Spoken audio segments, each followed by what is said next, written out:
Muito bom dia, como vão? Bem-vindos à Arena de Economia Criativa do Farol Santander. A ideia dessa arena tão intimista, tão acolhedora, é que a gente consiga efetivamente ter muitas inspirações, muitas reflexões, muitas provocações, e por isso justamente a gente está animado quando chega e encontra todo mundo com um brilho nos olhos. Obrigada pela presença de todos.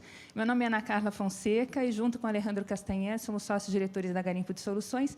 Temos o prazer de ter concebido e fazer a curadoria deste projeto Meu Futuro é Agora. E por que o Meu Futuro é Agora?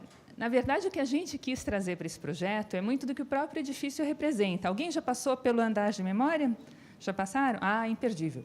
Porque, pelo andar de memória, vocês vão ver que a proposta deste edifício, já há 70 anos, e antes disso, quando ele estava em concepção, era justamente trazer luz sobre questões que fossem de transição da cidade, da efervescência, da pujança, do empreendedorismo, do arrojo, tudo que São Paulo e Brasil, à época, perseguiam com tanto afinco, a gente quis, de certo modo, trazer para cá. Mas, como um bom farol, a ideia é olhar para frente. Aliás, só uma curiosidade, eu não sei quantos de vocês sabem disso, a gente descobriu recentemente. O primeiro jornal que circulou na cidade de São Paulo, ainda no século XIX, se chamava Farol Paulistano. E era um jornalzinho que circulava, sobretudo, aqui no Triângulo Histórico, né, o berço da cidade de São Paulo, e que trazia esses temas mais efervescentes que a gente também quer resgatar de alguma forma. Então, o Meu Futuro é Agora tem essa proposta de lançar luz sobre temas de transformação. Ele é estruturado em 3 fases. A primeira delas é este encontro de estreia, seguido do próximo. A gente vai fazer a contextualização do que está acontecendo na sociedade, na cidade, na academia, no setor privado. Depois, a gente tem um conjunto de 3 cidades que vem perseguindo o processo de transformação para serem cidades mais bem resolvidas, de mais bem-estar no futuro. E a gente, a partir de julho, começa com uma outra safra de encontros com 2 profissionais incríveis, sempre referência em sua área. Eu não vou falar quais, senão a gente acaba tirando a surpresa, mas vocês vão acompanhando a programação. Às vezes, profissionais que nem se conhecem ainda, mas cujas trajetórias, compartilhadamente, trazem muito marcada uma tal da habilidade do futuro. Análise sistêmica, raciocínio crítico, criatividade, inteligência emocional, todas essas questões são importantes para a gente conseguir navegar mais fortalecido para esse futuro tão próximo. Então, a ideia justamente deste primeiro encontro, e sua importância, não só por ser um encontro de estreia, mas para a gente conseguir se valer da experiência de 3 pessoas muito atuantes, representantes, cada uma delas um setor da sociedade, e contarem para a gente como o seu setor vem se transformando, vem trabalhando esse futuro, de novo, cada vez mais próximo da gente. O futuro daqui a tantas gerações é um futuro que a gente está fazendo agora. Então, sem mais delongas, eu queria chamar, por favor, ao palco, ao mesmo tempo aqui, Jorge Melguizo. Jorge, enfim, já trabalhou em inúmeros países, mais de 100 cidades. Ele tem uma trajetória muito interessante de Medellín para o mundo. Medellín, enfim, não preciso contar o que é em processo de transformação, e vai contar para a gente o que ele vê de transformações de sociedade e cidade ao longo dessa trajetória dele. Sérgio Rial, presidente do Santander, vai contar para a gente como o setor privado vem conseguindo se recontextualizar e tomar a dianteira também desses processos de inovação, de empreendedorismo, de talentos, enfim, como ver isso. E temos o reitor da Unesp, Sandro Valentini, desculpem, que vai nos contar, por sua trajetória também, como a gente vê esse desenvolvimento dos talentos, né? Uma sociedade cada vez mais voltada ao futuro, uma sociedade que valoriza as pessoas que aqui estão. Então, como vem trabalhando isso e como a academia pensa para frente também. Para vocês se situarem, cada um deles vai fazer uma intervenção muito solta, muito informal, muito gostosa, e depois a gente vai abrir para um debate com vocês. Então, se vocês forem tendo, inclusive, perguntas que vocês gostariam de trazer, vão guardando e depois a gente passa o microfone para vocês poderem apresentá-las. Tá bom? De novo, muito bem-vindos. Obrigada.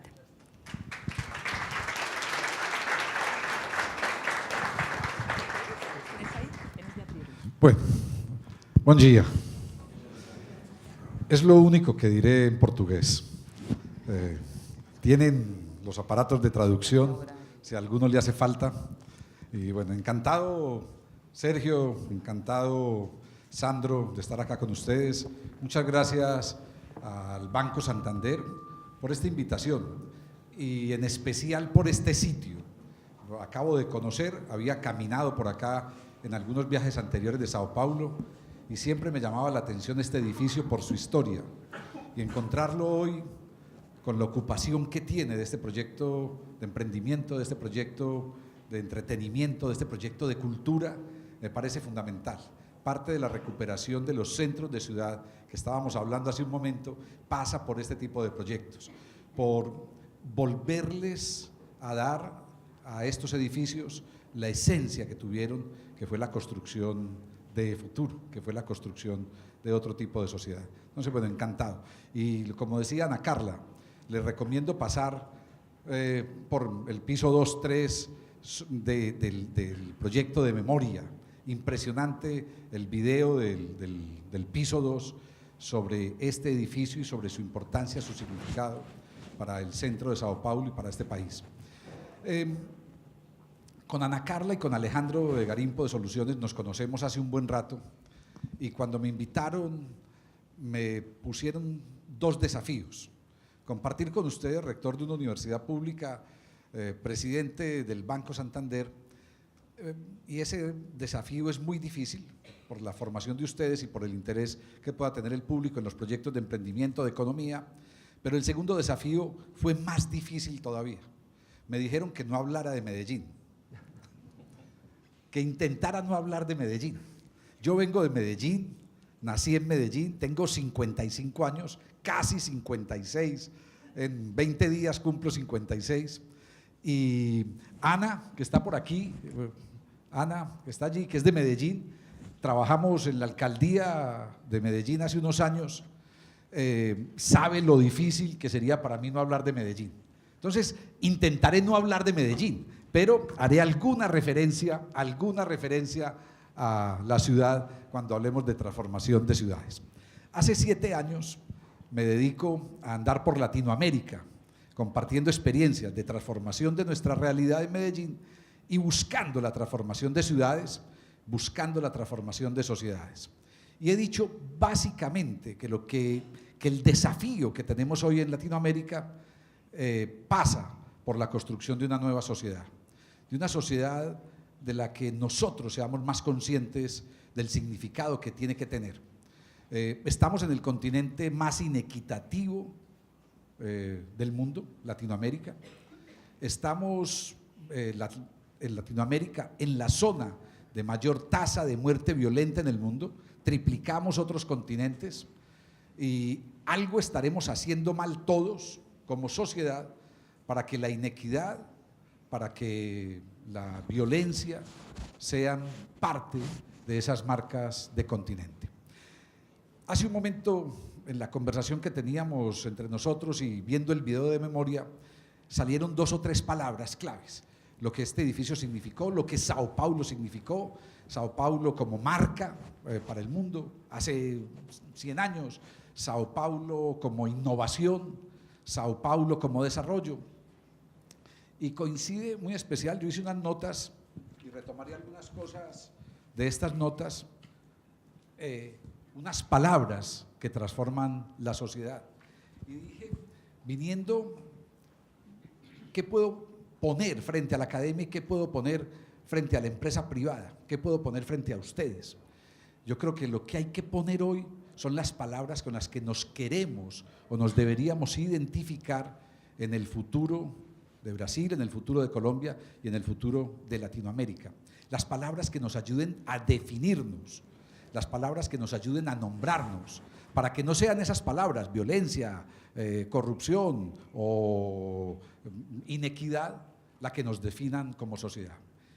Y piensen ustedes, unos segundos, cada uno de ustedes, con cuáles palabras quisieran que se definiera Brasil en el futuro. Pongamos un futuro, 20, 30 años. ¿Cuáles podrían ser las palabras que deberían definir a Brasil en el futuro? Piensen ustedes cuáles las definen hoy y piensen ustedes cuáles las definirían en el futuro. Cada una palabra que nombre el futuro. Vayan al futuro por 30 segundos y regresen y digan, vengo del futuro. Y dentro de 30 años, Brasil está siendo nombrado con esta palabra. Una palabra que sea un deseo de ustedes, no una constatación de realidades. Una palabra que nos emocione, una palabra que nos jalone, una palabra que nos motive. Esas son las palabras que todos deberíamos pensar. Y el ejercicio no es tan difícil. Yo tengo un hijo de 27 años y hace 27 años o 28, cuando estábamos esperándolo, pensábamos en qué palabras queríamos que lo definieran en el futuro y encontrábamos una fundamental, que fuera una persona honesta y que fuera una persona feliz. Mi hijo hoy es artista plástico, es muralista, es grafitero, es skater. Hay que traerlo aquí al piso 21, Sergio, a que monten skate en este edificio. Me encantó que tengan una pista de skate en pleno centro en un edificio, en el sitio de un banco. Si los bancos tuvieran más pistas de skate, a lo mejor serían más felices. Más baratos. Y más baratos. Entonces tendríamos que poner pistas de skate en todos los bancos. Entonces, imaginan eso en las recepciones, en fin. Bueno, hasta los jóvenes entrarían a los bancos. Entonces, tendríamos que tener esa posibilidad de llenar de palabras de futuro el contenido incluso de nuestras vidas. Voy a hacer un repaso por algunas de esas palabras. Las palabras de la política. ¿Cuáles serían las palabras de la política? ¿Cuáles deberían ser?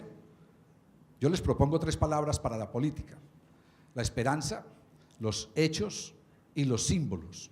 Toda política tiene que producir esperanza. En Latinoamérica parece que no nos produce mucha esperanza hoy la política, pero tendría que producir esperanza la política.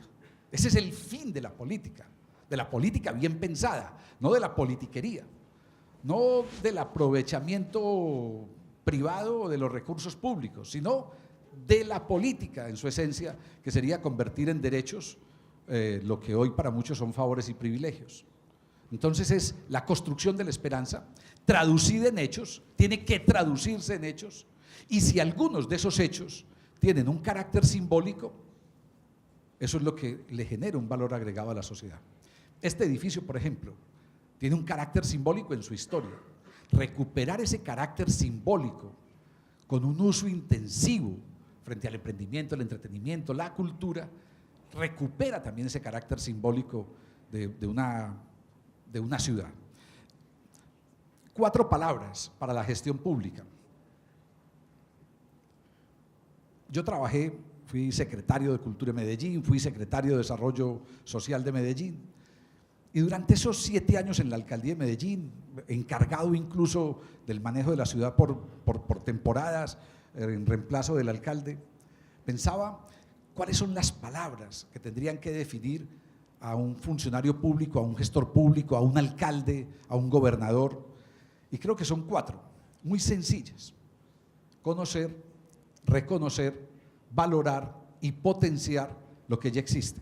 Conocer, reconocer, valorar y potenciar lo que ya existe. En la función pública hay que tener la conciencia todos los días de que tenemos 2 orejas y solo una boca. Es decir, que tenemos que escuchar al menos el doble de lo que hablamos, y escuchar es tener la capacidad de la comprensión de lo que ya está pasando sin el Estado, a pesar del Estado o incluso contra el Estado. Colombia está viviendo su primer año después de un acuerdo con la guerrilla de las FARC. Su primer año. Es decir, hoy somos yo tengo 55 años. De los 55, viví 52 en un país en guerra. Todavía es complicado. Todavía tenemos una pequeña guerrilla, el Ejército de Liberación Nacional, tenemos bandas criminales, tenemos narcotraficantes, tenemos una situación durísima. Pero ya no tenemos la guerrilla de las FARC, uno de los factores tremendos. Era la necesidad de reconocer, de conocer, de reconocer, diría incluso de valorar. Un acuerdo de paz valora eso y construye un acuerdo de paz. Era imposible acabar con las FARC por la vía militar. Durante 52 años el país lo intentó, y ante esa imposibilidad surgió la ruta del acuerdo de paz. Y hoy, el que era jefe de las FARC es candidato a la presidencia de la República. Ojo, va a sacar el 1% de los votos. Yo me alegro que quede derrotado en democracia, y me alegro que sea candidato, haciendo discursos en plazas públicas con muchísima oposición y no dando bala en el monte. Es ese tipo de cosas: el conocimiento, el reconocimiento, la valoración y la potenciación. Hay otras 7 palabras, ya no las de la política, ya no las de la gestión, sino las de la sociedad. Camino. Las sociedades tienen un camino. ¿Cuál es ese camino que vienen trazando y cuál de esos caminos se debe continuar? Transformación. ¿Qué es lo que queremos transformar? Yo pienso que hoy, como estamos, ni en Brasil, ni en Colombia, ni en Latinoamérica, podemos estar contentos con las sociedades que tenemos. Necesitamos transformarnos como sociedad para sociedades más democráticas, para sociedades más incluyentes, para sociedades más equitativas, para sociedades con menos indiferencia, que esa es la tercera palabra, no la indiferencia, sino el antídoto contra la indiferencia, la cultura. La cultura tiene que ser un proyecto contra la indiferencia. La indiferencia es un asunto cultural, la indiferencia, la no valoración del otro, el no respeto por el otro. Entonces, ¿cómo construimos el antídoto contra la indiferencia con un proyecto cultural? Tercera palabra. Cuarta palabra, educación. Educación, educación, educación. Lo comentábamos abajo con un café. Tenemos que ser capaces de convertir a la educación en el verdadero motor de cualquiera de nuestras sociedades. Pero también, ¿qué tipo de educación? Una quinta palabra, la convivencia. Lo contrario a la inseguridad no es la seguridad. Lo contrario a la inseguridad es la convivencia. No se construye seguridad con más policías, se construye seguridad con proyectos sociales, educativos y culturales. Se construye convivencia. Las sociedades más seguras son aquellas donde mayor convivencia hay, es decir, donde más inversiones sociales, educativas y culturales hay. La fórmula es fácil. Entonces, quinta es esta palabra, convivencia, una que va de la mano de la anterior, oportunidades. Tenemos que ser sociedades que generen oportunidades. ¿Qué son las bandas criminales de Medellín o de México o de Colombia o de Brasil? Son una puerta de oportunidades abierta las 24 horas del día, los 7 días de la semana para los jóvenes más vulnerables. Eso es una banda criminal. Una puerta de oportunidades, un centro de oportunidades. Tenemos que ser capaces como sociedad de oponer a esas bandas criminales una oferta, proponerle a la sociedad una oferta de oportunidades públicas y privadas que sea equivalente al menos a la que le ofrece la criminalidad. Eso es la respuesta de la sociedad. Yo vengo de un barrio, de una favela de Medellín, nací ahí en la Comuna 13 de Medellín, Ana, nací en San Javier y ahí crecí, uno de los barrios más duros de Medellín, y lo que se busca ahí no es que haya una operación militar, sino que haya una puerta de oportunidades con proyectos educativos y culturales. Ya fracasó en Colombia la intervención militar sobre las favelas. Fracasó. Hay que construir el desplazamiento de educación, de cultura, de proyectos sociales hacia esos lugares. Haciendo ese juego de palabras, de esas palabras que necesita la sociedad, pensaba en una que nos mueve a los de Medellín y que les confieso que me cuesta mucho estar sentado. Ana Carla, que me conoce, a mí me gusta moverme, porque a nosotros los de Medellín nos mueve la pasión. Creemos en lo que hacemos, la emoción. Y a ustedes, una palabra para el futuro tiene que ser la pasión con la que trabajemos. No necesitamos actores extras en la sociedad, necesitamos protagonismos, protagonistas, necesitamos emociones, necesitamos pasiones, necesitamos trabajar en función de ideales, de sueños, no solo de tareas. No nos podemos ocupar solo de las tareas, no podemos solo obedecer. El Papa les dijo a ustedes hace 2 años en Río: metan ruido, muchachos, hagan ruido, hagan bulla, hagan ruido. Hasta el Papa lo dice. Es una maravilla. O sea, si un papa se atreve a decir, bueno, el papa es raro, es argentino, ya eso lo hace raro. Entonces, pero bueno. Pero detrás de esas palabras, pasión, emoción, educación, en fin, hay 2 fundamentales como horizonte para ir cerrando. Una, la palabra ética, y otra, la palabra confianza. Cuando a mí me preguntan qué es lo principal que ha pasado en los últimos 30 años de este proceso de transformación de Medellín, Sergio y Sandro, yo digo que ha sido la construcción de confianza, más que cualquier otro resultado. Hay resultados más visibles que se pueden fotografiar, pero la construcción de confianza en lo público, la construcción de confianza en la política, tal vez es la marca principal de transformación de Medellín, de pasar de ser la ciudad con mayor tasa de muerte violenta del mundo a pasar a ser una ciudad referencia en el mundo. Bueno, dije que no iba a hablar de Medellín, cierro Medellín, pero es eso, es la construcción de la confianza.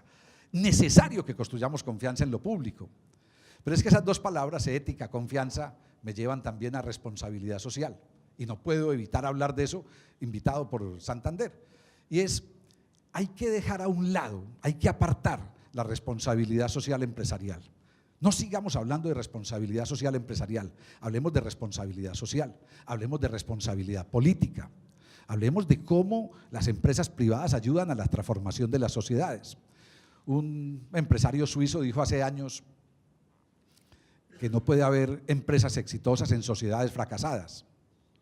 Un empresario colombiano dijo hace 8 años en Medellín, el mayor empresario del país, con sede en Medellín, Nicanor Restrepo, murió hace 2 años, dijo: la mejor inversión que hemos hecho en la historia de la ciudad, en la historia reciente de la ciudad, los empresarios de Medellín, la mejor inversión que hemos hecho, los empresarios privados en Medellín, ha sido el apoyo a proyectos públicos de educación y cultura.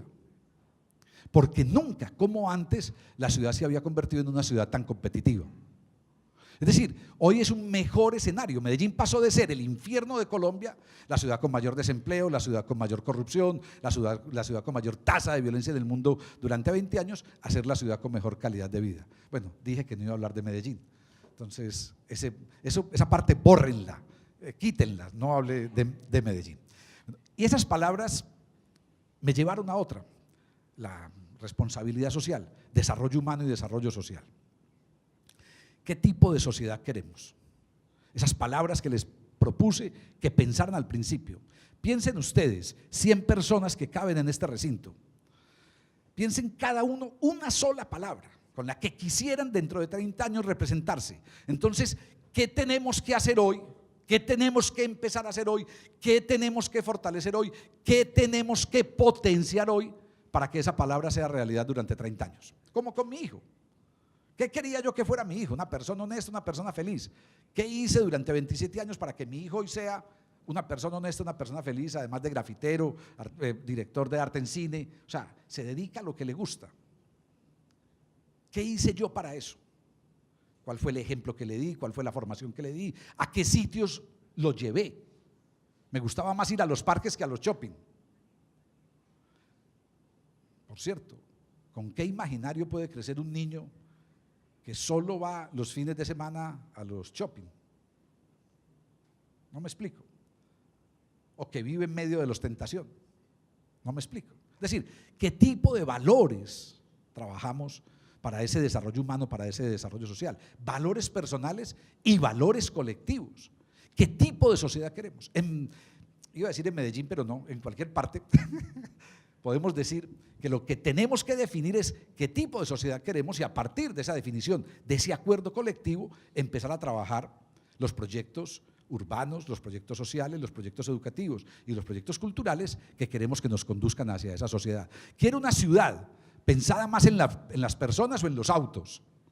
Quiero una ciudad con más espacio verde o con más edificios. Quiero una ciudad más incluyente, más diversa o una ciudad que se encierre en guetos. ¿Qué tipo de ciudad quiero? ¿Quiero una ciudad contaminada o una ciudad sin contaminación? O sea, preguntas básicas de hoy para las ciudades. ¿A qué le apostamos entonces en eso? En mi barrio hay una calle que la alcaldía quiere convertir en doble vía. Y le hemos dicho que no, que incluso la convirtamos en una sola vía. O sea, que de 2 carriles bajemos a 1, no a 4. Y que ese carril sea sinuoso, para que en los 300 metros, 400 metros de esa vía tengamos que circular con mayor lentitud y que el resto del espacio lo convirtamos en espacio público, para caminantes, para cochecitos de bebé, para recuperar naturaleza y todos los etcétera. ¿En qué tipo de barrio queremos vivir? ¿Un barrio que nos encierre en un edificio o un barrio que nos permita conectarnos con el vecino?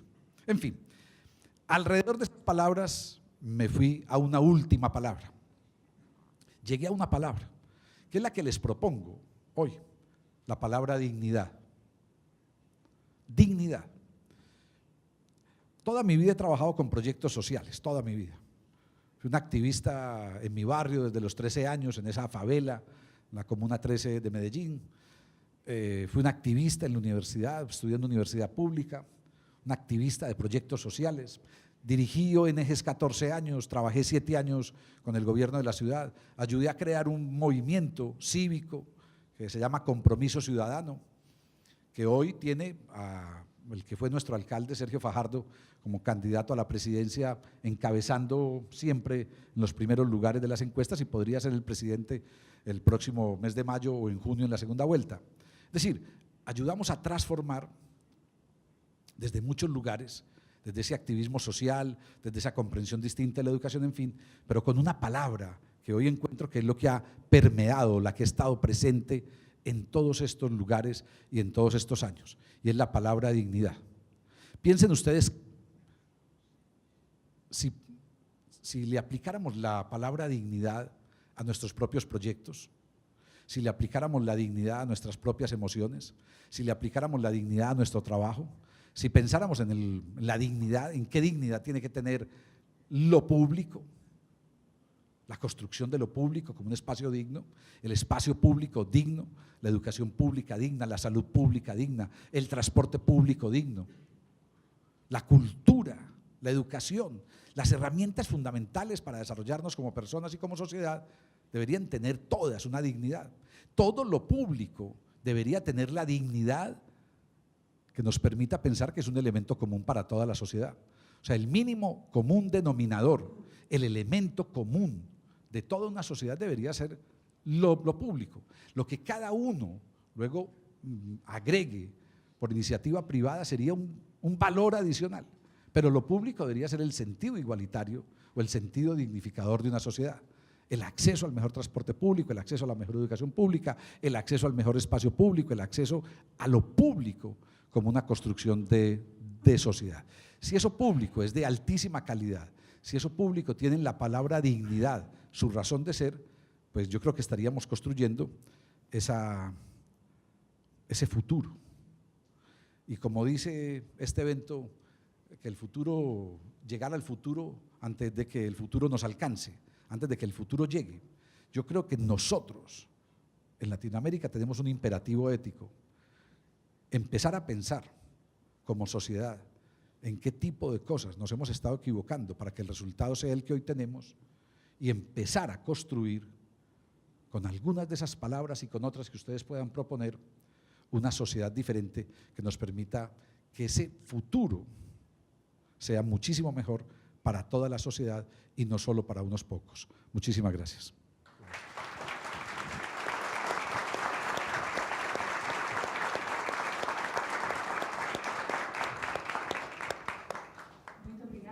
De Medellín para o mundo, né? Não tem jeito.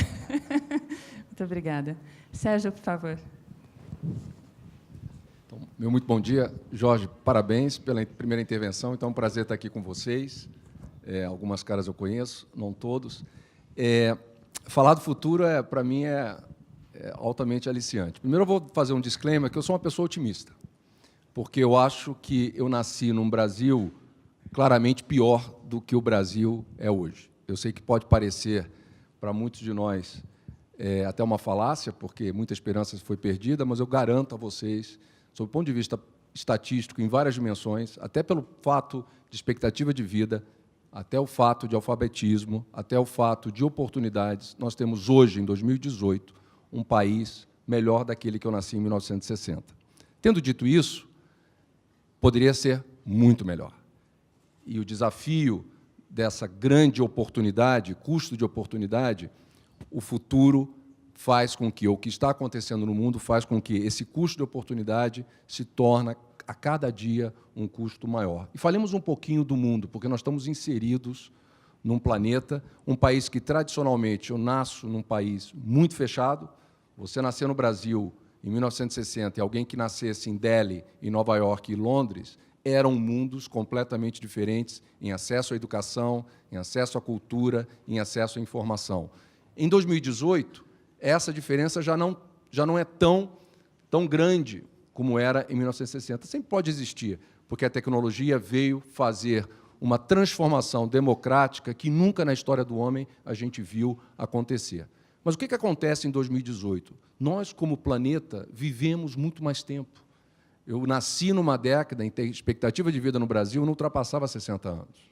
A expectativa do mundo desenvolvido hoje é 80 anos, e no planeta é 70 anos. Hoje, morremos muito menos por doenças, claramente, que são hoje entendidas até como estúpidas. Morrer de sarampo, a reintrodução do sarampo agora, dado esse fluxo migratório em Roraima, nos surpreende, né? Até o retorno da febre amarela, de certa forma, mas nós morríamos de febre amarela em grandes quantidades. Há 100 anos atrás, boa parte do planeta morria com a gripe espanhola. Então, nós perdemos, é claro, a perspectiva histórica do avanço do planeta. Isso é natural. O ser humano deve continuar a ser ansioso e esperar mais e mais rápido. Então, estruturalmente, quando a gente olha para o planeta, temos menos guerras. Por mais que nós sejamos bombardeados com conflitos isolados e importantes, principalmente para aqueles que estão afetados, eu não quero minimizar, numa escala global, o planeta tem hoje muito menos guerras e conflitos do que teve no seu século XX. Então, existe hoje um século completamente diferente e talvez um dos séculos mais importantes que a humanidade vai poder ler. Se a gente avançar 100, 200 anos e voltarmos a falar do século XXI, talvez a gente esteja vivendo efetivamente a Revolução Francesa sem saber que estamos no meio dela. E o que é essa Revolução Francesa, sob o ponto de vista metafórico? É a revolução do conhecimento, é a democratização do conhecimento. Nunca na história do planeta foi tão fácil poder aprender. E nunca na história do planeta foi tão fácil não saber. A polaridade do conhecimento entre a desinformação se tornou tão avassaladora que hoje o desafio não é saber, é entender o que é o saber. É sair da opinião e tentar entender efetivamente o que é o conhecimento. Conhecimento não de mas conhecimento efetivo de pesquisa e do mundo acadêmico, que sempre foi a grande fonte de transformação de qualquer sociedade. Nunca na história da humanidade aprender foi tão importante. E eu vou dar pontos específicos disso para não ficarmos na generalidade. Estamos em 2018, uma revolução tecnológica jamais vista, em que cada um de nós acredita que não existe uma crise. A palavra crise, né, a gente sempre traz uma conotação muito negativa. Esse é o século da capacidade de adaptação.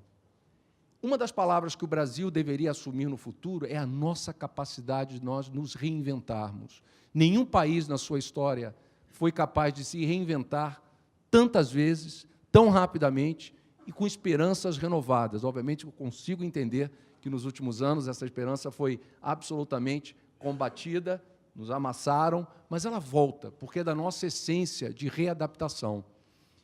Quando nós olhamos para essa revolução, o que é essa revolução tecnológica, Sérgio? Do que você está falando?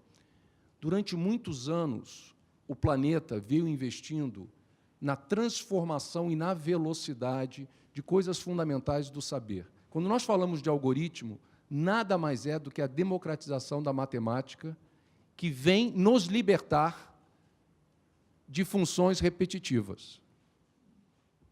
Nada mais lógico e mais puro é a matemática. E a matemática e a ciência hoje é aplicada na nossa vida. E eu não sou de formação de economia, não sou formação de matemática, mas a matemática é uma das grandes espinhas dorsais da lógica humana. Ela não define somente, ela não é a única resposta, mas ela é claramente um arquétipo importante da formação dessa sociedade de hoje. Então, o algoritmo entra para nos tornar mais humanos. Por quê? Porque o homem se diferencia na criação, não na atividade repetitiva. Então, quando eu volto a falar, por que estamos em crise? Porque quando eu presido um banco, ou alguém, como o reitor Cabelha falar, quando se preside ou lidera uma instituição pública, o dia a dia não parece que existe uma crise.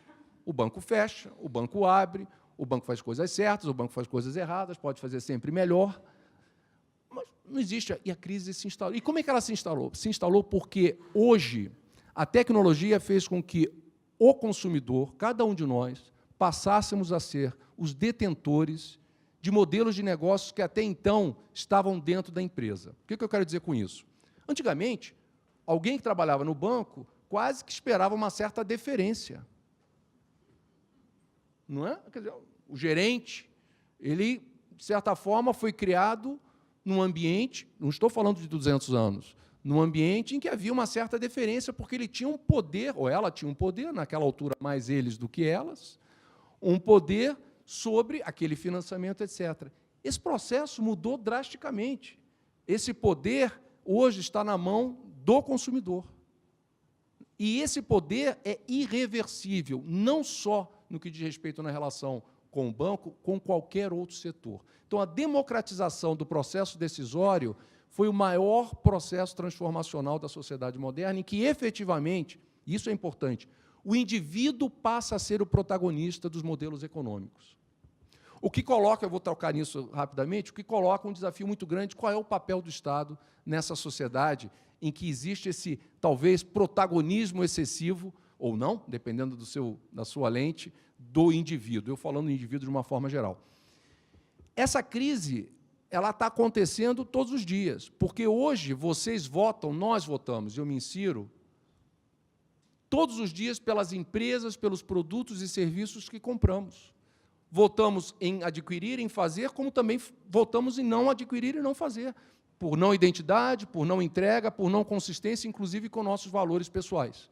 Essa questão da identificação do indivíduo com a história da empresa que representa um produto e serviço nunca se tornou tão importante. A humanidade sai de uma discussão puramente material. A gente não pode esquecer que ainda existe um grande contingente de pobres e miseráveis, infelizmente, no planeta, mas é 15% da população mundial e não 60%, como era há 60, 70 anos atrás. Então, essa humanidade que, sob o ponto de vista material, essa sociedade, sob o ponto de vista material, avançou, ela começa a ter anseios de identificação de valores tão importantes quanto o produto e o serviço em si.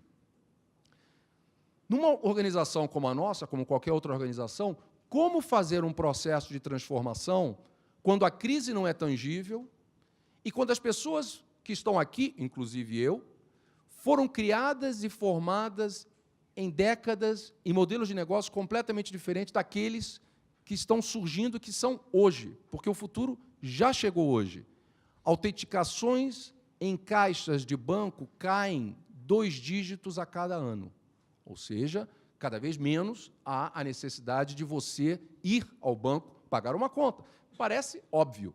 Não sei se era assim há 5 anos atrás, nas grandes filas, né, absolutamente inaceitáveis que existiam. Mas o que acontece para o caixa?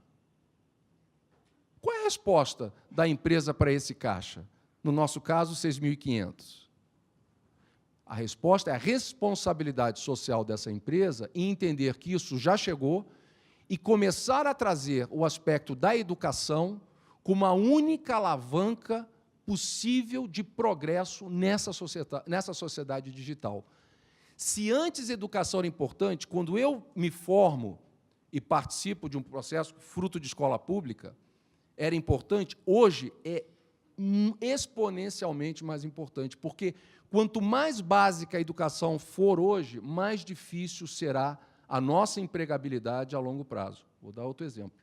O radiologista, que hoje lê a nossa imagem, quando nós vamos fazer lá um determinado exame, é improvável que esse radiologista continue lendo aquilo que ele vem fazendo, ou que seu pai ou sua mãe vinha fazendo. Por quê? Porque não tem o menor sentido. É uma atividade repetitiva que o algoritmo, modelos matemáticos vão poder fazer melhor.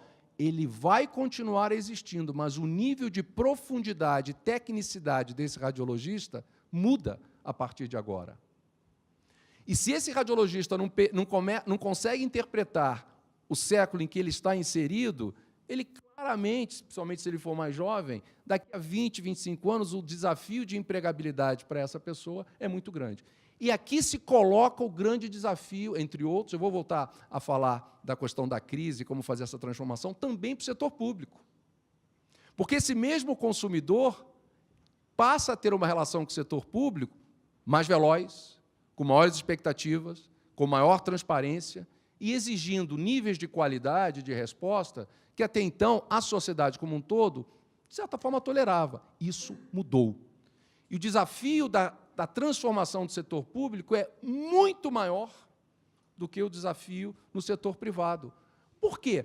Não é que não seja possível, é absolutamente possível, porque não há outro caminho que não seja através da política. Não existem heróis ou heroínas. Existe uma sociedade madura e consciente que vota na esperança técnica, não na esperança vazia. na esperança com conteúdo e experiência provada. O político é tão valioso, tal qual um médico, um cirurgião cerebral. Nós não entregamos a nossa cabeça a qualquer médico. Não deveríamos entregar o nosso voto a qualquer pessoa que não tivesse sido devidamente testada. Isso é educação com maturidade. Por que é importante? Porque o desafio da transformação do setor público é fundamental para um Brasil próspero. Não há país próspero sem um Estado empreendedor, eficiente e coparticipativo com a sociedade civil. Essas questões não são antagônicas, nós temos que avançar da década em que eu fui criado, do antagonismo e da desconfiança do público para o privado, e avançarmos para uma sociedade que é uma única sociedade, em que todos temos um papel muito claro a desempenhar, que é alavancar o potencial de cada um de nós. Não há nada mais empreendedor que cada um de nós. Ver o número de franquias no Brasil, e falando de um presidente de banco, com as taxas de juros, que nós somos parte de uma equação, praticadas, e as pessoas ainda empreender, não existe país mais empreendedor que o nosso. Porque o brasileiro, na sua essência, ele pode não ter todos os dados, mas ele tem a coragem de fazer acontecer. E se isso é possível, imagine o que é possível quando você tem um Estado mais eficiente, que também presta contas à sociedade com a sua produtividade. Não necessariamente nos asfixiando. Nós não precisamos, no século XXI, Estado tutelar. Nós precisamos Estado indutor, dentro de regras claras, transparentes e absolutamente equitativas, principalmente numa sociedade com tantas diferenças como a nossa.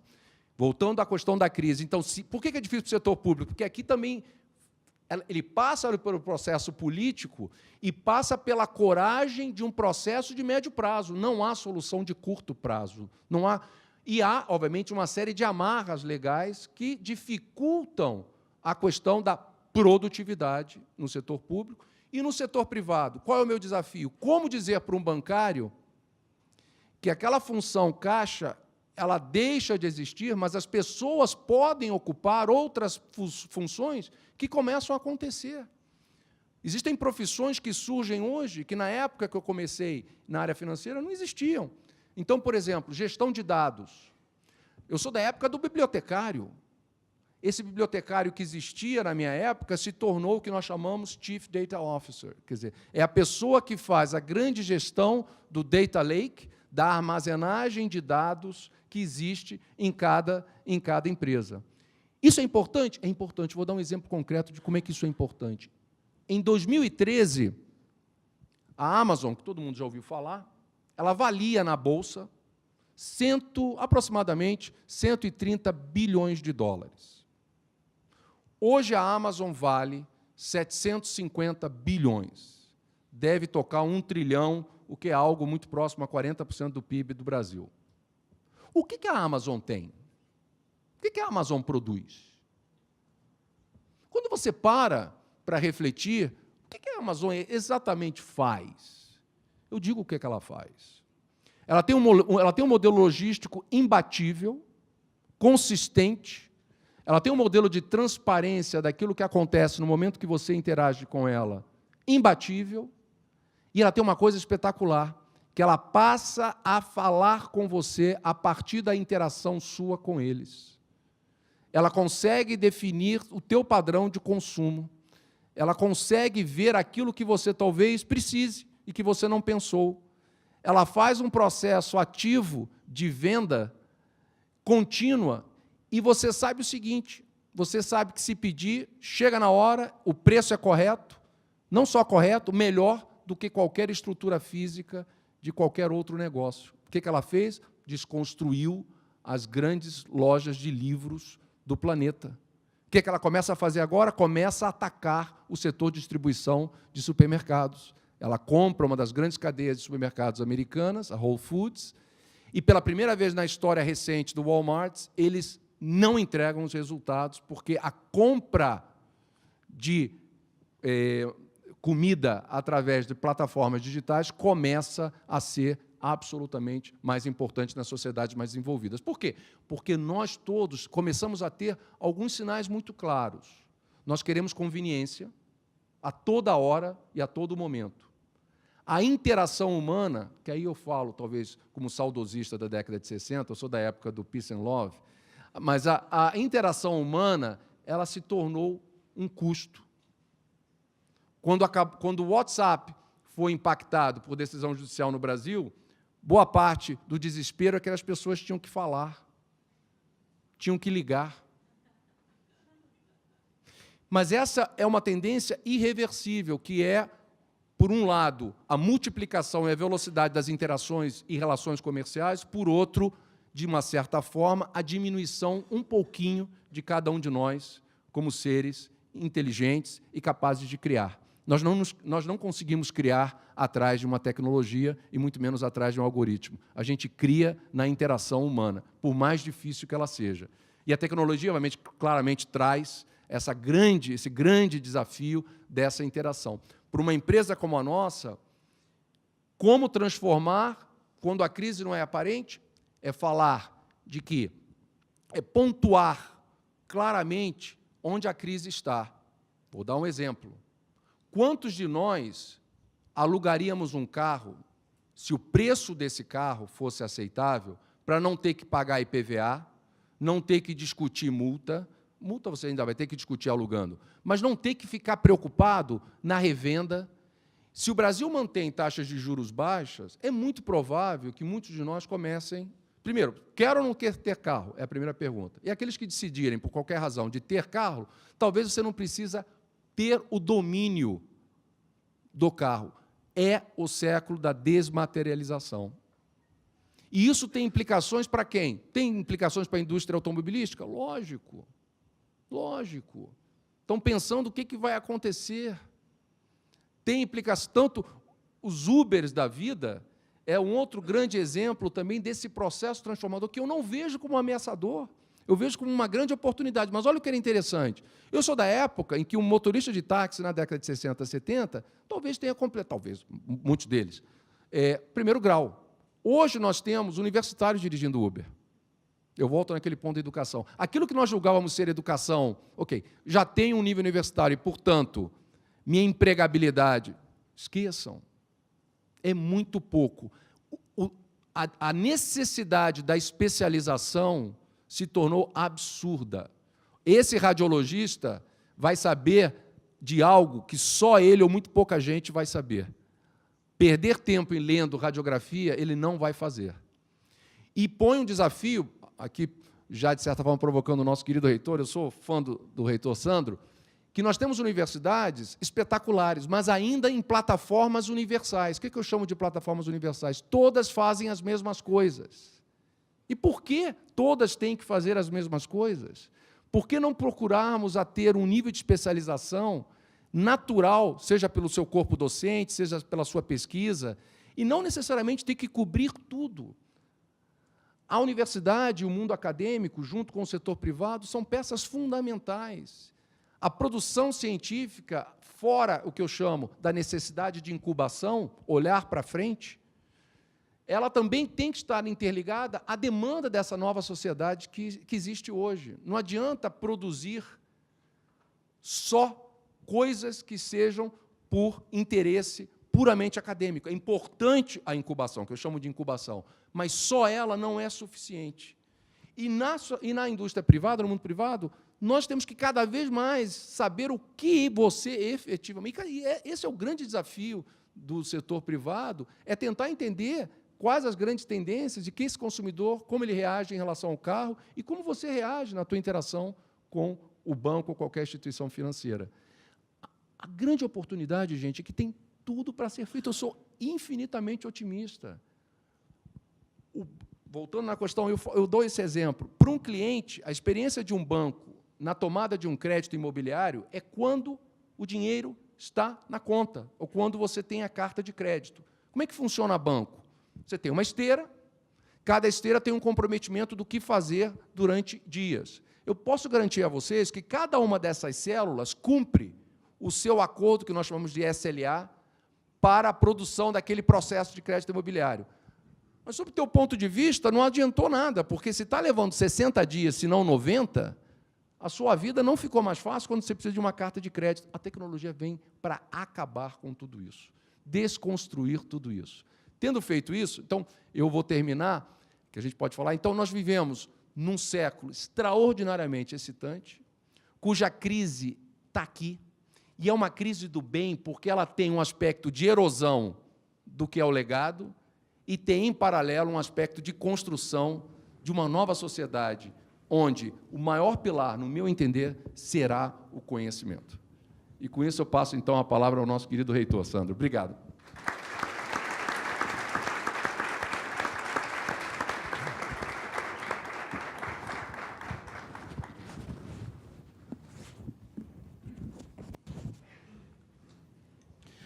Bom, inicialmente, dizer da satisfação de estar presente num ambiente bastante acolhedor, né? A sensação aqui do Roda Viva, né? Todo mundo é estranho, né? Gente nas costas, você não está sabendo para onde olhar, né? Então, é uma satisfação. Eu acho que é um trabalho muito bom, Sérgio. Essa ideia do farol, né? E eu vejo ali chegar ao futuro antes que ele nos alcance. Esse é o papel da educação. Ou seja, esse deveria ser o papel da educação, ou seja, preparar os jovens para o futuro, né? E concordo plenamente que o futuro está cada vez mais incerto, uma vez que o mundo está se transformando exponencialmente. Então, isso coloca um desafio muito grande, não apenas para a universidade pública que eu estou aqui representando, uma das 3, né, o Estado de São Paulo possui um sistema ímpar de ensino superior, né, onde temos a USP, Unicamp e a mais novata, que é a Unesp, né? Então, nós temos que buscar alternativas justamente para não preparar jovens, né, que depois não conseguem se encaixar naquilo que nós não sabemos o que acontecerá daqui décadas, né? E também gosto da ideia do beacon, né, do farol. Ou seja, o farol é o que traz luz, né, e, novamente, é o banco colocando essa questão de iluminar, né? Então, eu vejo muito importante, né, também uma satisfação de conhecer o Jorge, né? E eu espero aqui que, realmente, o Banco Santander, já coloquei isso lá no nosso bate-papo, ajude a melhorar um pouco o centrão, né, da cidade de São Paulo. Fiquei impressionado, comentei, né, com o trabalho que o Peru fez, né, na recuperação do centro de Lima. Então, talvez, né, isso seja aí até uma responsabilidade social do banco, né, em ajudar a transformar esse espaço para que nós não tenhamos medo, né, depois das 5, 6 horas da tarde, de andar por essas ruas aqui onde nós estamos, né? Então, fui convidado, né, para esse debate, e eu decidi pensar 6, ao longo da minha trajetória, 6 características, 6 formas de atuar, que eu considero fundamentais aí para a educação. E é claro que isso desemboca na forma como nós estamos lidando na gestão da Unesp, que assumimos há um ano, né? Então, a primeira, sem dúvida, é a questão do esforço, né, e da determinação. Isso é fundamental. Eu separo muito o esforço do talento, né? Eu deixo um pouco o talento de lado, porque o talento você tem que trazer a questão da criação. E gera uma justificativa, porque, às vezes, as pessoas falam assim, ele é uma pessoa de sucesso porque ela é talentosa, nasceu com isso, e eu discordo com isso. Eu prefiro trazer sempre a questão do esforço, né? Então, eu sempre deixo essa questão do talento para Deus ou para Darwin, né? Porque dentro da universidade nós somos laicos, então não queremos trazer esse espaço, né? Embora eu era para ter sido padre, né? Então, eu sempre convivi com esse conflito em toda a minha vida, né? Então, eu prefiro trabalhar com esforço, né, e com a determinação. E esse é o primeiro ponto. E eu gostaria de ilustrar até, aqui já trazendo a questão do depoimento, porque isso não se ensina. Isso você tem que falar para os alunos constantemente, você tem que motivá-lo de que, com esforço, você consegue sair do lugar que você se encontra, né? E ontem eu gravei um vídeo para receber os calouros da Unesp, segunda-feira, né, os 7.400 novos calouros e calouras, e eu abordei esse aspecto que eu considero fundamental. E eu uso em sala de aula justamente uma teoria que eu desenvolvi, que é chamada teoria dos elásticos, né? E, nessa teoria, todos nós aqui, nessa sala, quando nascemos, recebemos um pedaço de elástico. E o tamanho, desse elástico, ele tem uma relação direta com as nossas origens. Né? E qual foi a minha origem? Eu nasci, pelo visto nós temos idades semelhantes, nasci no ano do golpe do Estado, né, em 64, né, num município minúsculo do estado de São Paulo, no oeste paulista, que foi uma região muito abandonada por políticas públicas, né, próximo a Presidente Prudente, o município chama Martinópolis, né, de família humilde. Então, todo mundo aqui nessa sala deve ter certeza, né, de perceber que, neste cenário, há um pouco mais de 50 anos, eu não tinha muitas possibilidades. E concordo contigo, as possibilidades na década de 60, década de 70, né, eram bem diferentes das possibilidades. E eu me deparei com a primeira encruzilhada da minha vida, e eu vou falar um pouco de encruzilhada daqui a pouco. Né, então, tinha duas opções. Ou ficar reclamando, né, resmungando do tamanho do elástico que eu recebi, né, me revoltando e, por fim, me acomodando naquela situação, ou não. Ou esticar este elástico. Esticar esse elástico na direção dos meus sonhos. Então, eu acredito que essa foi a escolha que eu fiz, né, e comento no vídeo, né, que, de tanto esticar esse elástico, né, eu acabei, né, tendo a possibilidade de estar nesse cargo hoje e receber esses novatos dentro da universidade, e, com certeza, está aqui, porque eu tenho certeza que o Sérgio não convidaria alguém que ele não admirasse, e eu fico muito feliz desse convite. Então, eu vejo que a mensagem, todos nós aqui sabemos que, de tanto esticar em sala de aula, eu brinco, né? Eu vou até brincar aqui, porque eu estou me sentindo muito à vontade, quem nunca teve ou tem uma cueca velha, ou seja, de tanto esticar o elástico, praticamente, você expande o tamanho daquele elástico. Então, a mensagem principal aqui não é o tamanho do elástico, é o que nós fazemos com o elástico que nós recebemos. Então, eu acho que, na educação, isso é fundamental, né, passar essa mensagem clara. Né? Eu tenho um vídeo, não sei se vocês conhecem, do Leandro Carnal, que ele trata muito dessa questão. Ele mostra uma foto de uma bailarina onde um dos pés está com a sapatilha e o outro, é só procurar no YouTube, né, e o outro pé está sem a sapatilha. E você vê um pé todo estrupiado, todo machucado, cheio de band-aid. Né? E isso é importante, né? O quanto que no talento realmente não é o esforço. Então, é isso que é fundamental no processo educativo, né? Mostrar para esses jovens, né, que nós podemos mudar a nossa realidade, e também para os gestores, nós podemos mudar a realidade de todos nós, né, já que decidimos trilhar o caminho de administrador, mudar a realidade de todos nós. Né? O segundo, e que já foi tocado aqui, é fundamental o papel da educação. O Jorge comentou isso, concordo plenamente.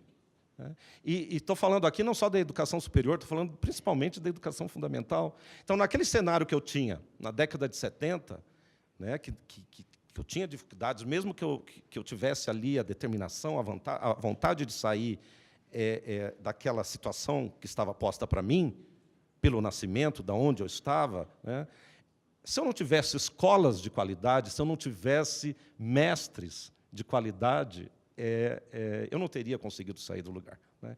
Então, aqui eu já faço uma colocação importante, já faço uma crítica do que esse país está fazendo com a educação, com a educação fundamental e média, pública, né? E corre o risco de fazer também com a educação superior pública nesse país. Então, eu tive mestres, né, pessoas, professores maravilhosos que, mesmo agora, depois de tantos anos, ainda consigo, ontem, pensando em alguns desses professores. Né? Então, eu lembro da professora, lá chamávamos pré-primário, ela entrava na sala, aquela mulher bonita, né, com os óculos bonitos, um cabelo comprido, ou seja, todo mundo se apaixonava por aquela professora. Né? Eu tinha uma professora também no que é hoje o ensino fundamental, ela levava, a dona Guiomar, ela levava estrelinhas, ela cortava estrelinhas de papel laminado, e, no final do dia, ela colava uma estrelinha no caderno dos alunos. Né? Então, você ganhava a estrelinha prateada, dourada. Então, você já colocava ali uma competição sadia, porque todo mundo podia ter a estrelinha, bastava fazer um trabalho dentro daquela sala de aula. Né? Dona Eulália, professora de português e francês, né? Eu lembro até hoje, claro que para me disciplinar não deve ter sido fácil, né? Então eu sempre lembro, até hoje, ela falando, Monsieur Sandro, fermez la bouche, ou seja, fecha a boca, né? Então eu devia ser muito difícil de colocar nos trilhos, né? E também tive um professor, na escola pública, naquele momento, nós tínhamos laboratórios de química, que hoje é o ensino médio. Onde nós temos isso hoje? Então, olha o que aconteceu. Naquela época, a criança brincava de lousa, apagador e giz. E, naquele momento, ela já desenvolvia outras habilidades, que as habilidades que nós precisamos hoje, ou seja, se mostrar, comunicar e desenvolver a sua liderança. Hoje, quem quer? Quem quer brincar de lousa, apagador e giz? Se na televisão você vê o aluno batendo no professor. Olha o caso lá de Santa Catarina. E depois os pais, ao invés de ficar do lado do educador, ele fica do lado do filho.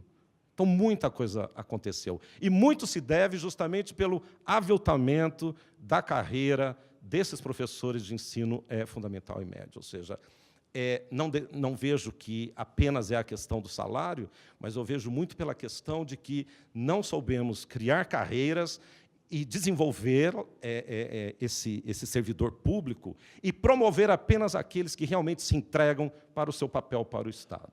Então, isso se acabou, né? Isso está praticamente corrompido, e eu vejo muito isso migrar com a questão do teto salarial, né, para as universidades públicas nesse país, e fico muito preocupado com o futuro, se daqui a uns anos nós não teremos, né, o que aconteceu com os professores de ensino fundamental e médio, agora com os professores de ensino superior, que ainda têm uma carreira muito melhor comparada com outras carreiras na universidade, na nossa sociedade, né?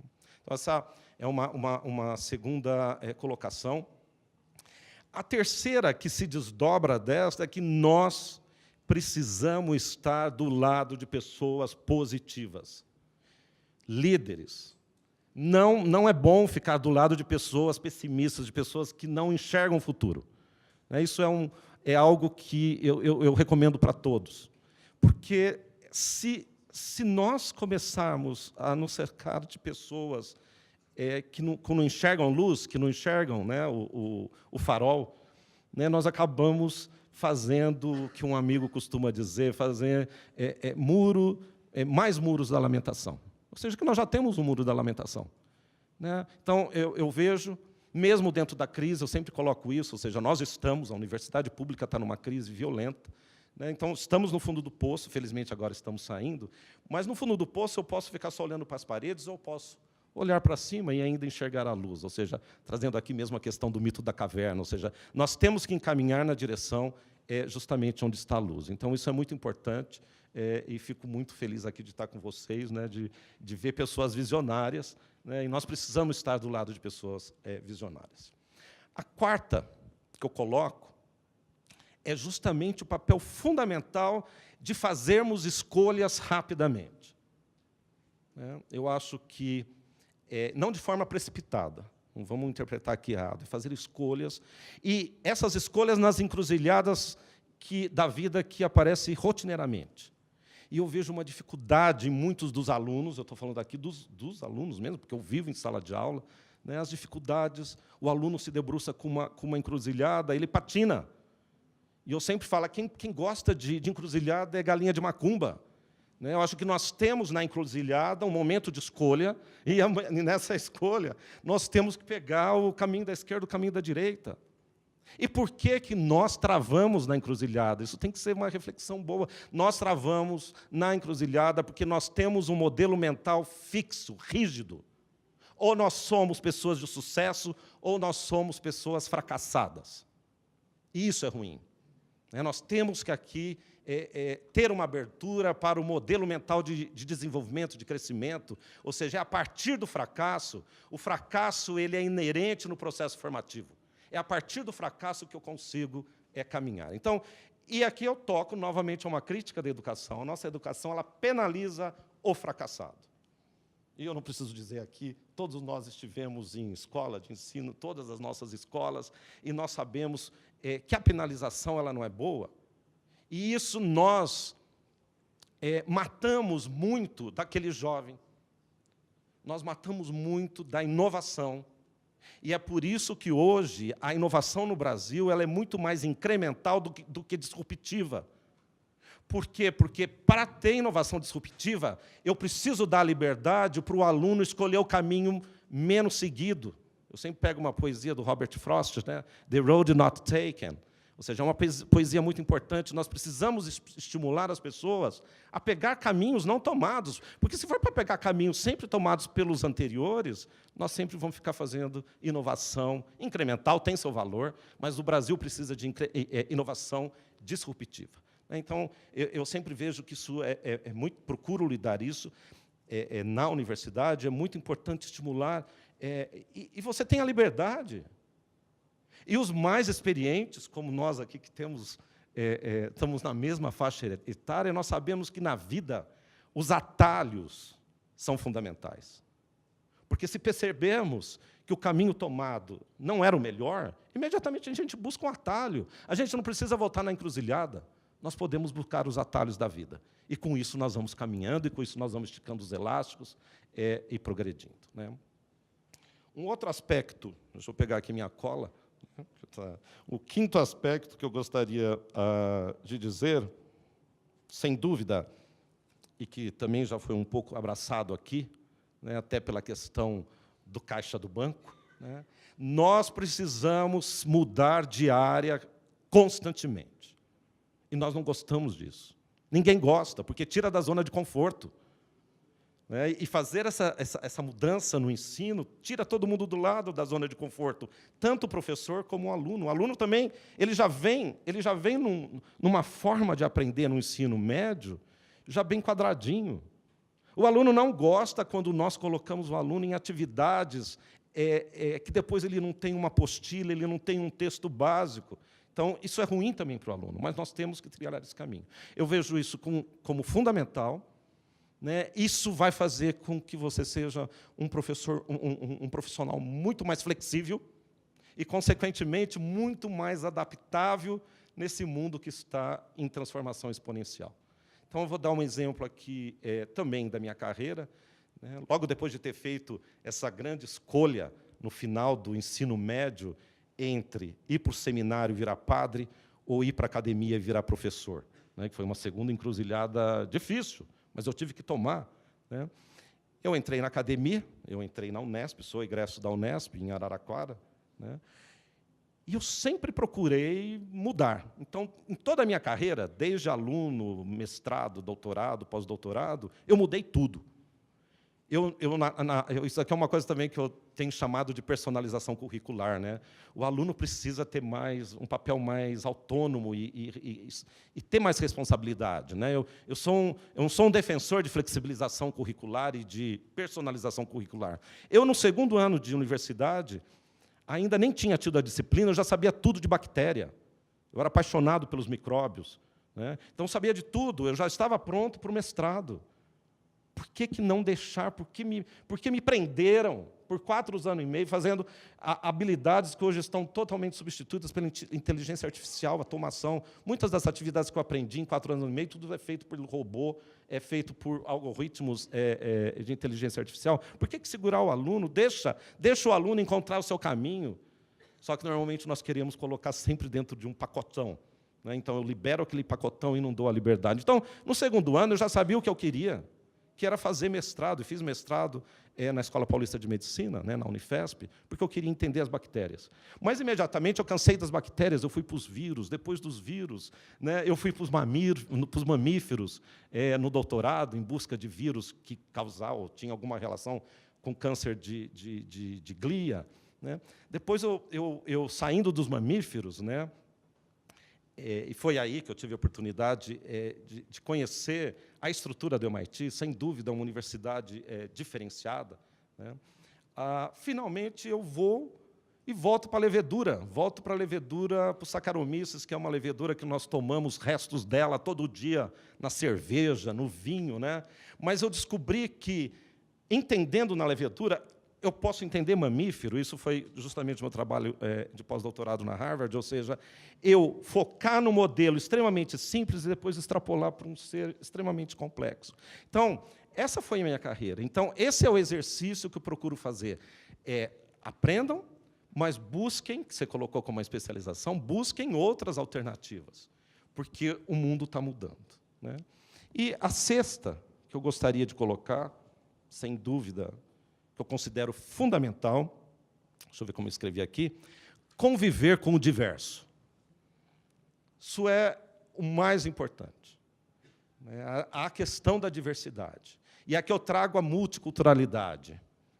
É fundamental, a possibilidade, eu falo isso para os meus alunos, né, sair e passar 6 meses em outro país, isso é fundamental, porque você trabalha com culturas, você consegue perceber que há outros caminhos, há outras formas de se fazer a mesma coisa.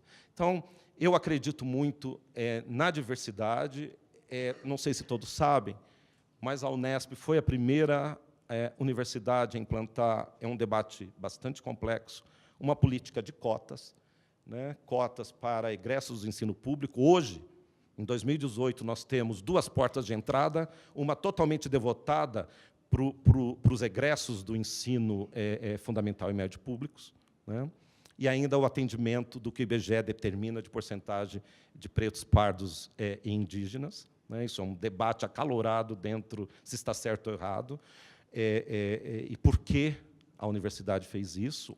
Atualmente, tanto a USP como a Unicamp também está buscando caminhos de trazer cada vez mais egressos do setor público e também os PPIs para dentro da universidade. Mas eu vejo isso na perspectiva, novamente, o Estado fechou os olhos para o ensino fundamental e público. O sistema privado dominou. Isso que é o ilógico, né? Isso não faz não é muito claro isso, né? Onde o Estado deveria estar exercendo seu papel, que é no ensino fundamental e na formação de todo mundo. Então, a universidade disse assim, não, se o Estado não está fazendo isso, então vamos trazer 50% e dar oportunidade. Porque se eu não tivesse essa oportunidade da universidade pública, eu não teria saído. Por mais que eu tentasse esticar o elástico, eu não teria saído do ponto de partida meu, né? Então, esse foi um debate acalorado, e hoje nós temos. E vai na perspectiva da diversidade. Um ambiente diverso, ele traz um ambiente criativo. E aqui está o importante na formação dos nossos jovens, né? Ou seja, ele tem que trabalhar em equipe, ele tem que conviver com o diferente, ele tem que trabalhar num processo de cooperação, em grupos de trabalho conjuntos, e ali, sim, nós temos um espaço para o aflorar, né, a criatividade, e aumentar, então, o espírito inovador dentro da universidade, né? Então, para concluir aqui, eu acho que já está dando meu tempo, né? Faltam 5 minutos? Olha que beleza, Ana. Então, eu não desrespeitei meu tempo, né? Para concluir, eu vejo que, e o Sérgio já fez essa crítica, eu acho que as universidades, já comentei, nós temos que fazer o nosso papel. Não é simples, porque isso é mexer na cultura de uma organização. Não se mexe numa cultura de organização se todo mundo não quiser. Eu vou dar só um exemplo aqui, que eu gosto, que está até lá no livro das organizações exponenciais, né, que eu concordo plenamente, né, a questão da Kodak. Eu acho que talvez só os mais experientes aqui bateram fotos com o filme de rolo Kodak. A Kodak, ela teve a primeira patente do digital, da fotografia digital. Ela fechou os olhos para o futuro. Ela tinha a primeira patente, gente. A organização, ela ficou presa, ela não quis sair da sua zona de conforto. Eu não vou me enveredar por uma coisa nova. E a Kodak faliu. Ela teve que fechar as portas. Ninguém usa mais filme de rolo Kodak, felizmente. Hoje eu bato uma foto e mando para o outro lado do mundo. A digitalização do mundo ela é muito importante. Hoje nós temos um excesso de informação. Hoje o que nós precisamos é curar essa quantidade de dados, que é o data mining que nós temos que fazer. Ou seja, não dá mais para suportar que o processo formativo seja em fornecer conteúdos para o aluno, prevendo do que ele vai precisar lá na frente. Impossível, nós não sabemos o que ele vai precisar. Então, acho que essa é uma mensagem importante, ou seja, o mundo está se transformando rapidamente.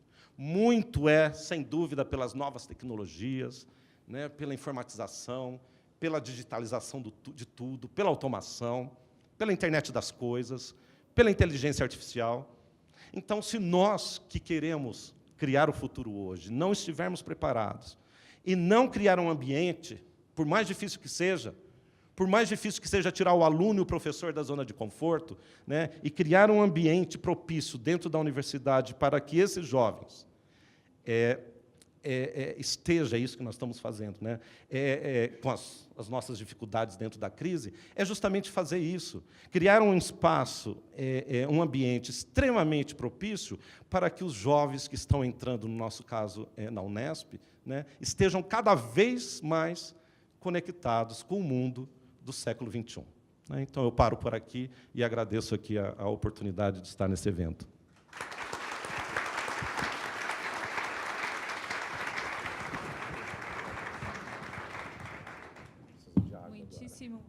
Muitíssimo obrigada às nossas 3 feras aqui na mesa. Eu queria fazer brevíssimas considerações para dar tempo de vocês decantarem tantas coisas que surgiram aqui, mas só para mostrar efetivamente a complementaridade das falas, né? Essa necessidade da reinvenção e que, diante de desafios tão complexos como as tendências que aqui foram apresentadas, cada um dos atores da sociedade, de fato, tem de se repensar, tem de perceber, dentro dessas tendências, qual é seu novo papel.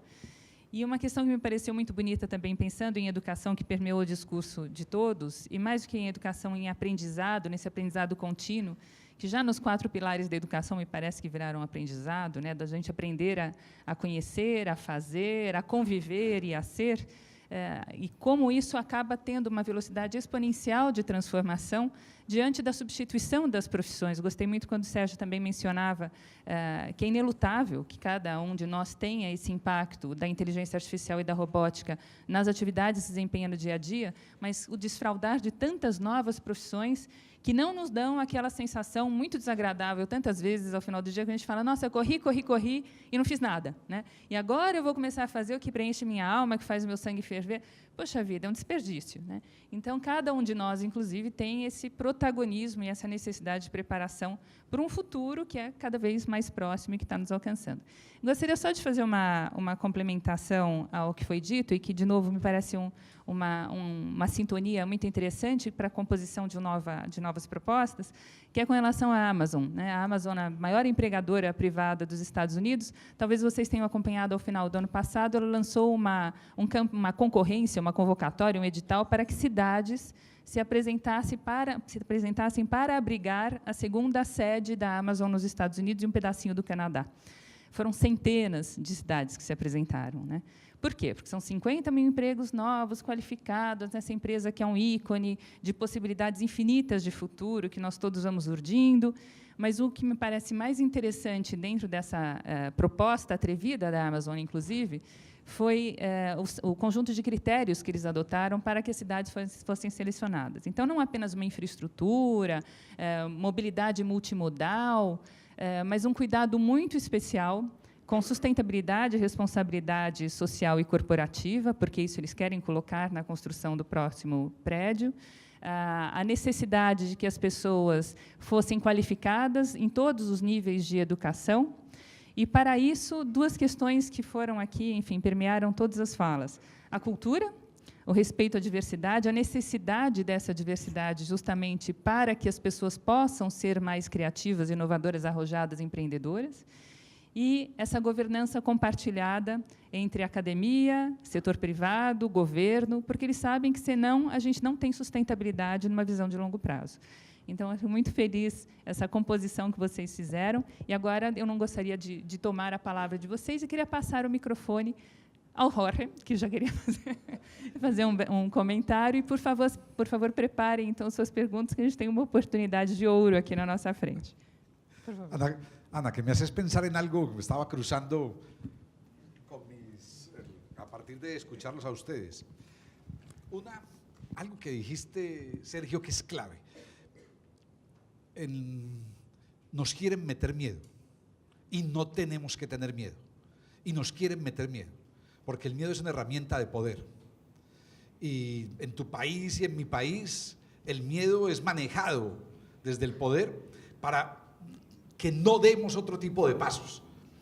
Frente al miedo de educación, pero ¿qué tipo de educación? El año pasado tuve la oportunidad de estar un par de veces en Espíritu Santo, en el estado de Espíritu Santo, invitado por SEBRAE, y almorcé con el gobernador de Espíritu Santo. Primera vez en Espíritu Santo, 2 horas después de estar allí, estaba almorzando con el gobernador, y le hice una pregunta al gobernador: ¿cuál es ¿a qué dedica usted la mayor parte de su energía como gobernador, de su pensamiento, de su tiempo? Y me respondió inmediatamente. Me dijo: al proyecto de Escolas Vivas.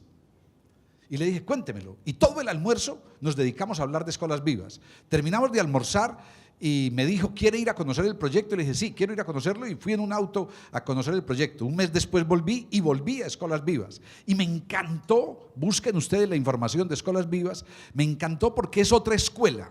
Es una escuela donde en una clase de matemáticas o de física o de historia o de geografía hay niños de 13 años y muchachos de 17. O sea, no está la clase por edades, está la clase por intereses, por habilidades, por destrezas, por talentos, por ambiciones, por pasiones. Y se construye cada clase con 2 profesores. La clase de matemáticas puede estar dictada por la de geografía y por la de matemáticas. O sea, es otra relación distinta en la escuela. Y la escuela es gobernada por los estudiantes. Es otro esquema. Me encantó Escolas Vivas. Y me hizo recordar parte de lo que ustedes decían ahora, perdonen a Carla el comentario, me hizo recordar una experiencia en Colombia, en Cali, la 3ª ciudad en población, en el Pacífico. Hace unos años conocimos en Medellín al director de un gran proyecto de diseño de software, Parque Soft. Este es un empresario surgido de la nada, vivió en la calle cuando niño, autodidacta, y a los 40 años tenía la mayor empresa de diseño de software del país, pequeño Silicon Valley. Y lo invitamos a Medellín a que nos contara la experiencia del proyecto, 1.200 personas trabajando en diseño de software para multinacionales, y un compañero nuestro le hizo esta pregunta: ¿cómo seleccionas vos las personas que van a trabajar en Parquesoft? Y dijo: ahí está la clave. Voy a contestar con una generalidad. Yo no me voy a las universidades, me voy a los colegios, me voy al último año de secundaria. Y en el grupo de último año de secundaria pregunto: ¿quién es el mejor estudiante? Usted, venga. Usted es un tipo crítico, autocrítico, exigente, disciplinado, riguroso. Venga para acá. Segunda pregunta: ¿quién de la clase es el que hace los negocios? El que vende cosas en el colegio, en la clase. Venga para acá, me interesa. Tiene un espíritu de tal. Tercera pregunta: ¿quién de ustedes en la clase es el que arma las fiestas? El que dice qué vamos a hacer esta noche. Allí ya levantó uno la mano. ¿Qué vamos a hacer el fin de semana? Venga, a usted lo necesito. Y la cuarta pregunta que hacía él para la cuarta persona era: ¿quién es el peor de la clase? El peor, el más mal estudiante, el indisciplinado. Venga, porque a usted no le han descubierto esa creatividad que tiene por dentro y ese impulso de vida que tiene. Él decía: con esos 4 yo hago un buen grupo. Si solo seleccionaran nerd o solo seleccionar indisciplinados, no llegaba a ningún lugar. También creo que es otro tipo de empresas las que tenemos que crear a partir de esas otro tipo de educaciones.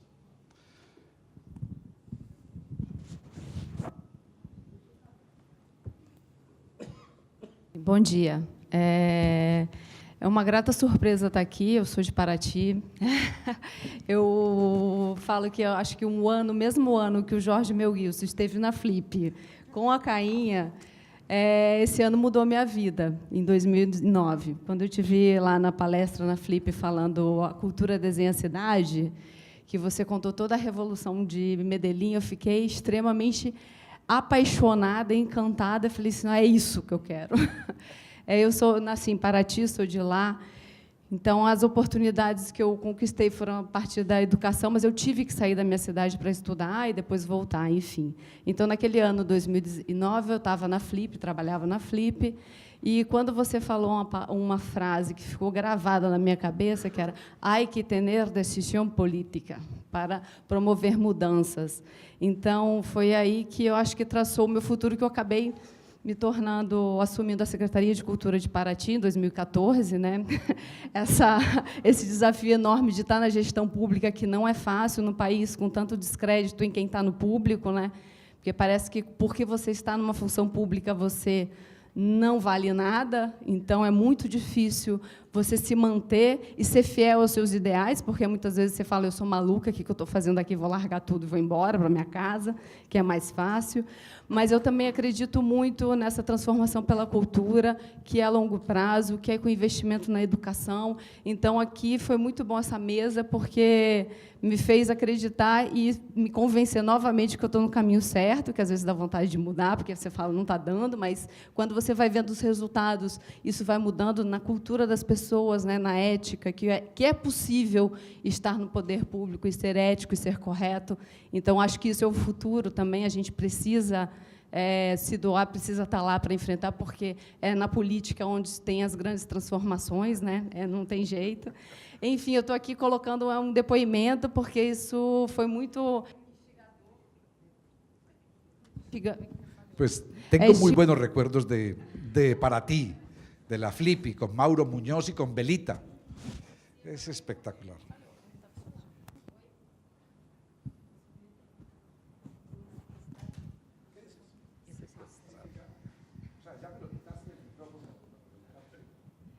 Enfim, só para concluir, a gente para de estar trabalhando a partir da Secretaria de Cultura, enfim, no investimento nos equipamentos públicos municipais de cultura e com um olhar muito especial para a juventude, porque em Paraty não temos uma universidade, né? Não temos uma universidade pública, não temos sequer uma universidade privada, então, numa cidade com menos de 50 mil habitantes, que, apesar de estar a 275 quilômetros 250 do Rio, 200 e tantos de São Paulo, a gente está no meio, mas não tem nada perto. Então, isso faz toda a diferença. Então, agora, a gente, como poder público, está construindo um centro de formação de economia criativa voltada para essa juventude. Então, aqui é abrir que possibilidades você vê nisso tudo. Obrigada. Muito bom. Eu queria propor da gente fazer bloquinhos de 3 perguntas, porque há muitas mãos levantadas, a gente aproveita. Havia uma por aqui, aqui. Daí a gente vai para ali e volta para você, tá bom?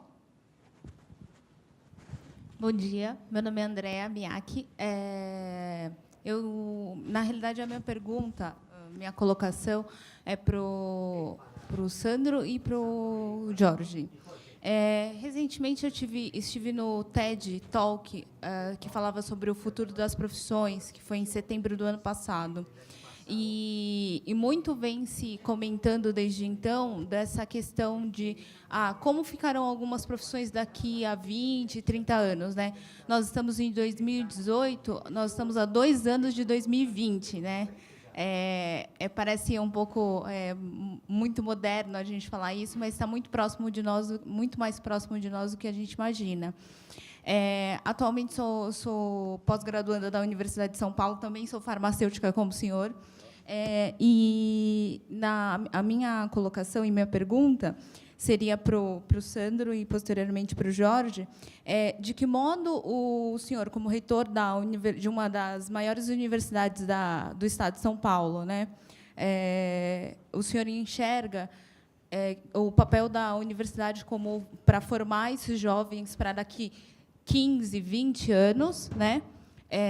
De que modo as políticas educacionais elas têm se alterado? Porque eu, dentro da Universidade de São Paulo, percebo que, por mais que exista muito desejo dos jovens e dos estudantes de tentar mudar alguma coisa, mas assim a gente acaba esbarrando nos entraves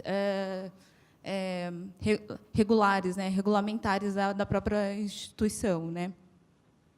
E de que modo a Unesp imagina que esses jovens vão ser preparados, né?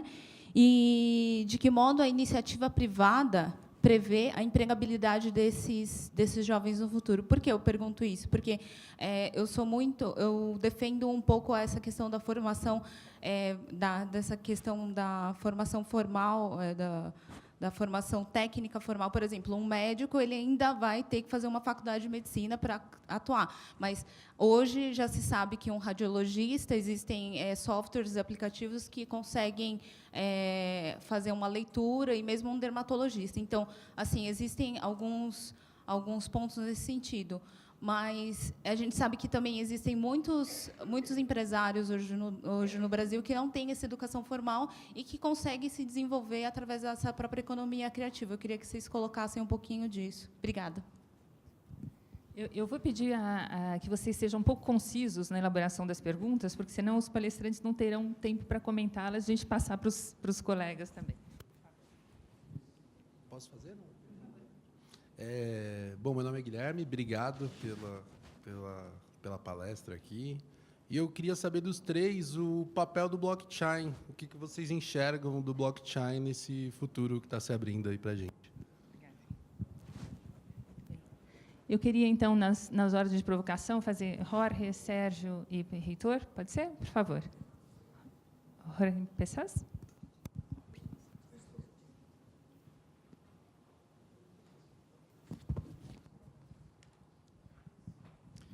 De pronto, Andrea, empiezo contigo, y hace un tiempo dije en una conferencia en Brasil que ustedes tienen dos Paulos famosos, Coelho y Freire, que si leyéramos más a Freire que a Coelho estaríamos mejor.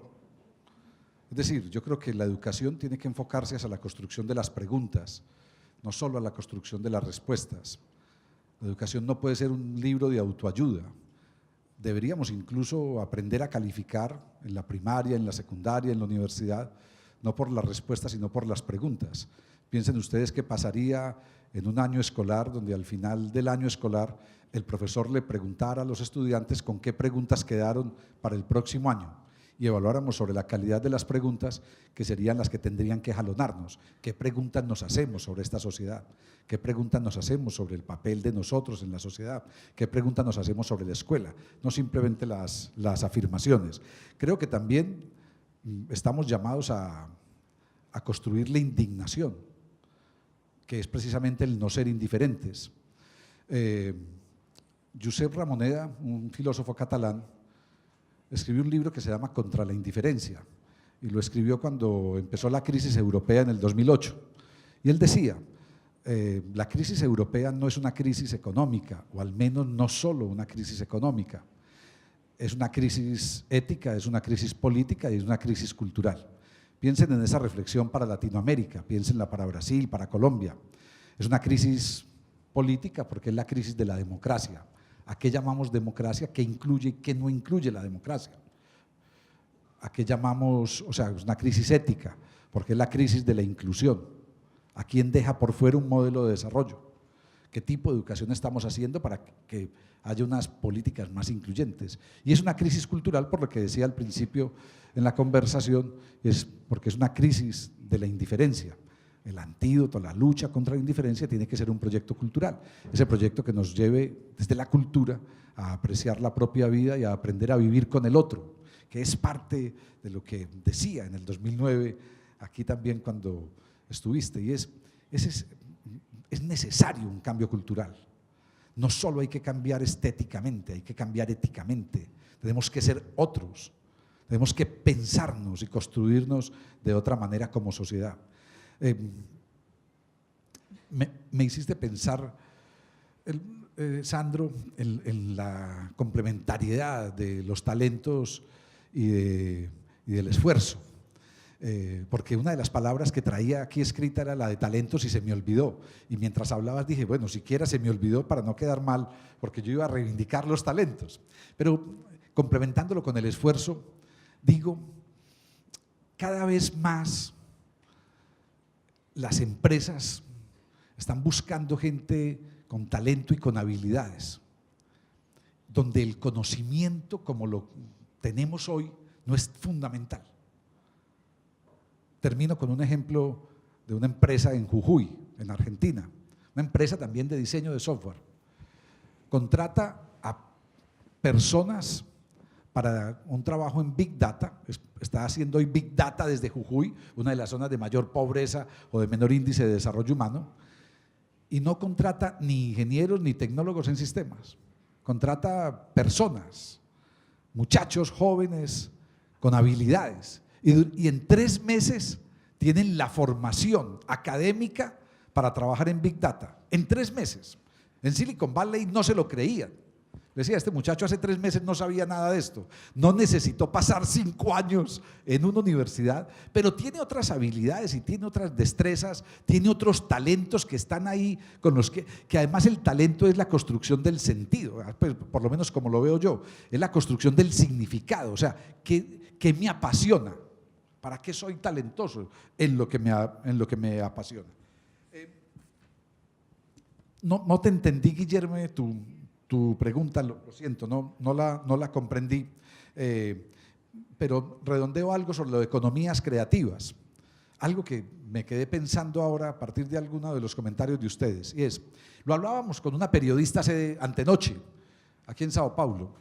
Yo le decía que las economías creativas tendrían que tener como punto de llegada consumos creativos y acumulación de riquezas creativas. Es decir, poco nos ganamos en la sociedad impulsando nuevas economías o economías creativas si el resultado va a seguir siendo la acumulación desaforada de riquezas en manos de unos pocos y no la distribución de riquezas, o si el consumo desaforado, infame con el universo en que vivimos va a seguir siendo el resultado de esos nuevos creadores de la economía. En cambio, si logramos nuevas economías, pero también nuevos consumos y nuevas distribuciones de riqueza, estaremos hablando ya no de economías creativas, sino de sociedades creativas. O sea, de otra manera de entendernos y de pararnos frente al mundo. Nuevamente, ¿qué tipo de mundo queremos construir? ¿Qué tipo de economías impulsamos? ¿Y para qué? ¿Cuál es el sentido, el significado, la esencia de eso que estamos construyendo? Olha, eu vou tentar ligar as duas perguntas e falo sobre blockchain. Rapidamente, essa noção de que eu estou no setor público e, portanto, talvez eu não tenha o mesmo prestígio, hoje o que é uma das coisas tão importantes quanto o conteúdo do seu currículo são as suas experiências. Na realidade, hoje nós somos um conjunto de experiências diversas que, nessa sociedade que vivemos hoje, é super importante. Então, no banco, nós, inclusive, quando nós falamos em diversidade, fora a questão do gênero e raça, que é importante, que, infelizmente, ainda temos que falar sobre isso, nós falamos sobre, efetivamente, experiências diferentes para a indústria financeira. Então, quem pensa que banco contrata economista e advogado ou administrador, está equivocado. E nós medimos, por exemplo, quando nós olhamos contratação, nós contratamos entre 6 mil a 7 mil pessoas por ano. Quando nós contratamos, nós medimos exatamente formações diferentes daquelas clássicas que são importantes dentro, obviamente. Você tem uma espinha dorsal de exatas que é importante, mas nós medimos a produtividade das pessoas que vêm com uma formação completamente diversa, e não é só a formação acadêmica, também são as experiências, e a produtividade, na média, é superior. Na média, é superior.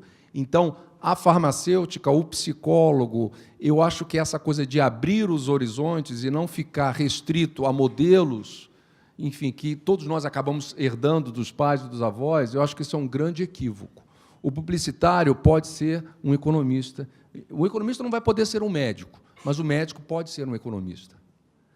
Então, essa interação... Então, eu digo, invistam tempo em experiências.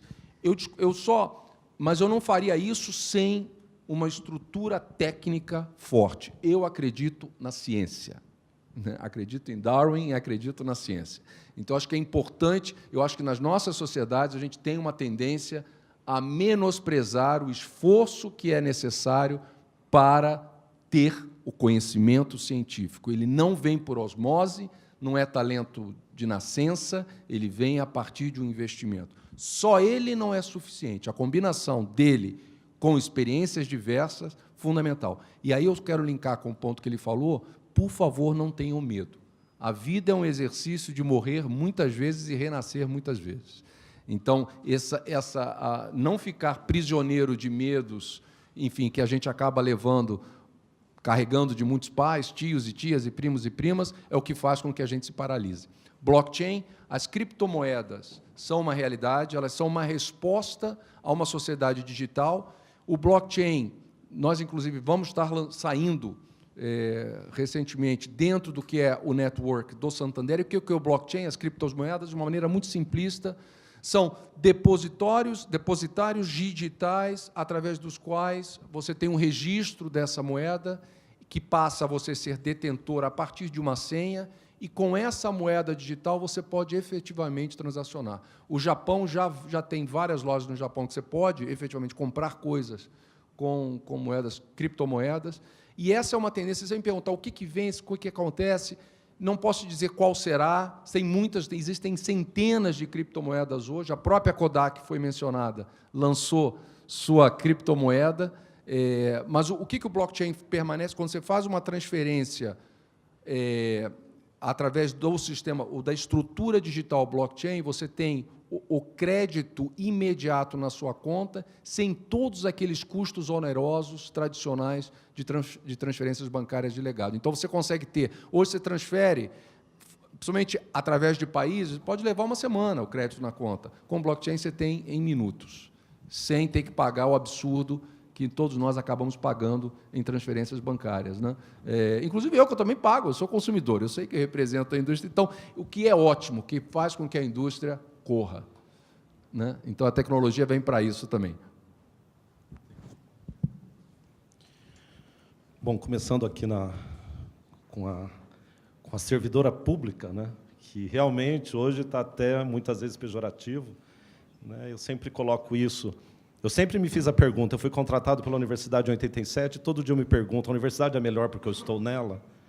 E, enquanto a resposta for sim, eu continuo dentro dela, né? E eu fico muito feliz de ver uma servidora pública lutando, né, pelo trabalho, mesmo no momento onde tem esse descrédito. E eu vejo que há necessidade de se repensar muito o Estado que nós queremos. Qual é o Estado? Qual é o tamanho do Estado que nós damos conta? E também eu vejo que o Estado, hoje, ele está muito corroído, infelizmente, né? Quando eu vejo esse projeto de lei da senadora, no sentido de se cobrar mais desempenho, né? Porque nós temos uma estabilidade muito grande, o servidor público, né? Mas dentro ali se perde muito com a questão de se igualar, de se promover todo mundo, ou se igualar por baixo. Isso é muito ruim dentro do Estado, né? Então, eu só quis explorar essa parte, porque eu sou um defensor do Estado, eu sou um defensor de que nós somos pagos pelos impostos, e nós temos que estar a serviço da sociedade. Nós temos que ter a legitimidade da sociedade para continuar mantendo esse Estado, mantendo o nosso emprego, e desejo muita sorte lá para o seu trabalho. Mas eu queria explorar a sua fala, foi importante porque eu cortei algumas coisas, mas você me dá a oportunidade, quando você fala da questão da decisão política, né?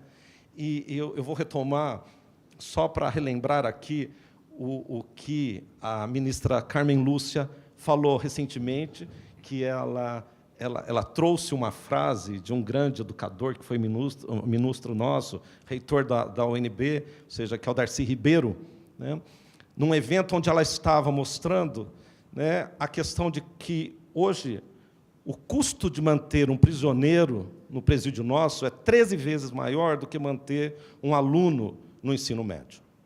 Ou seja, nós gastamos, segundo os dados dela, R$ 2,4 mil por mês para manter um prisioneiro, e nós gastamos 2,2 mil por ano um aluno no ensino médio.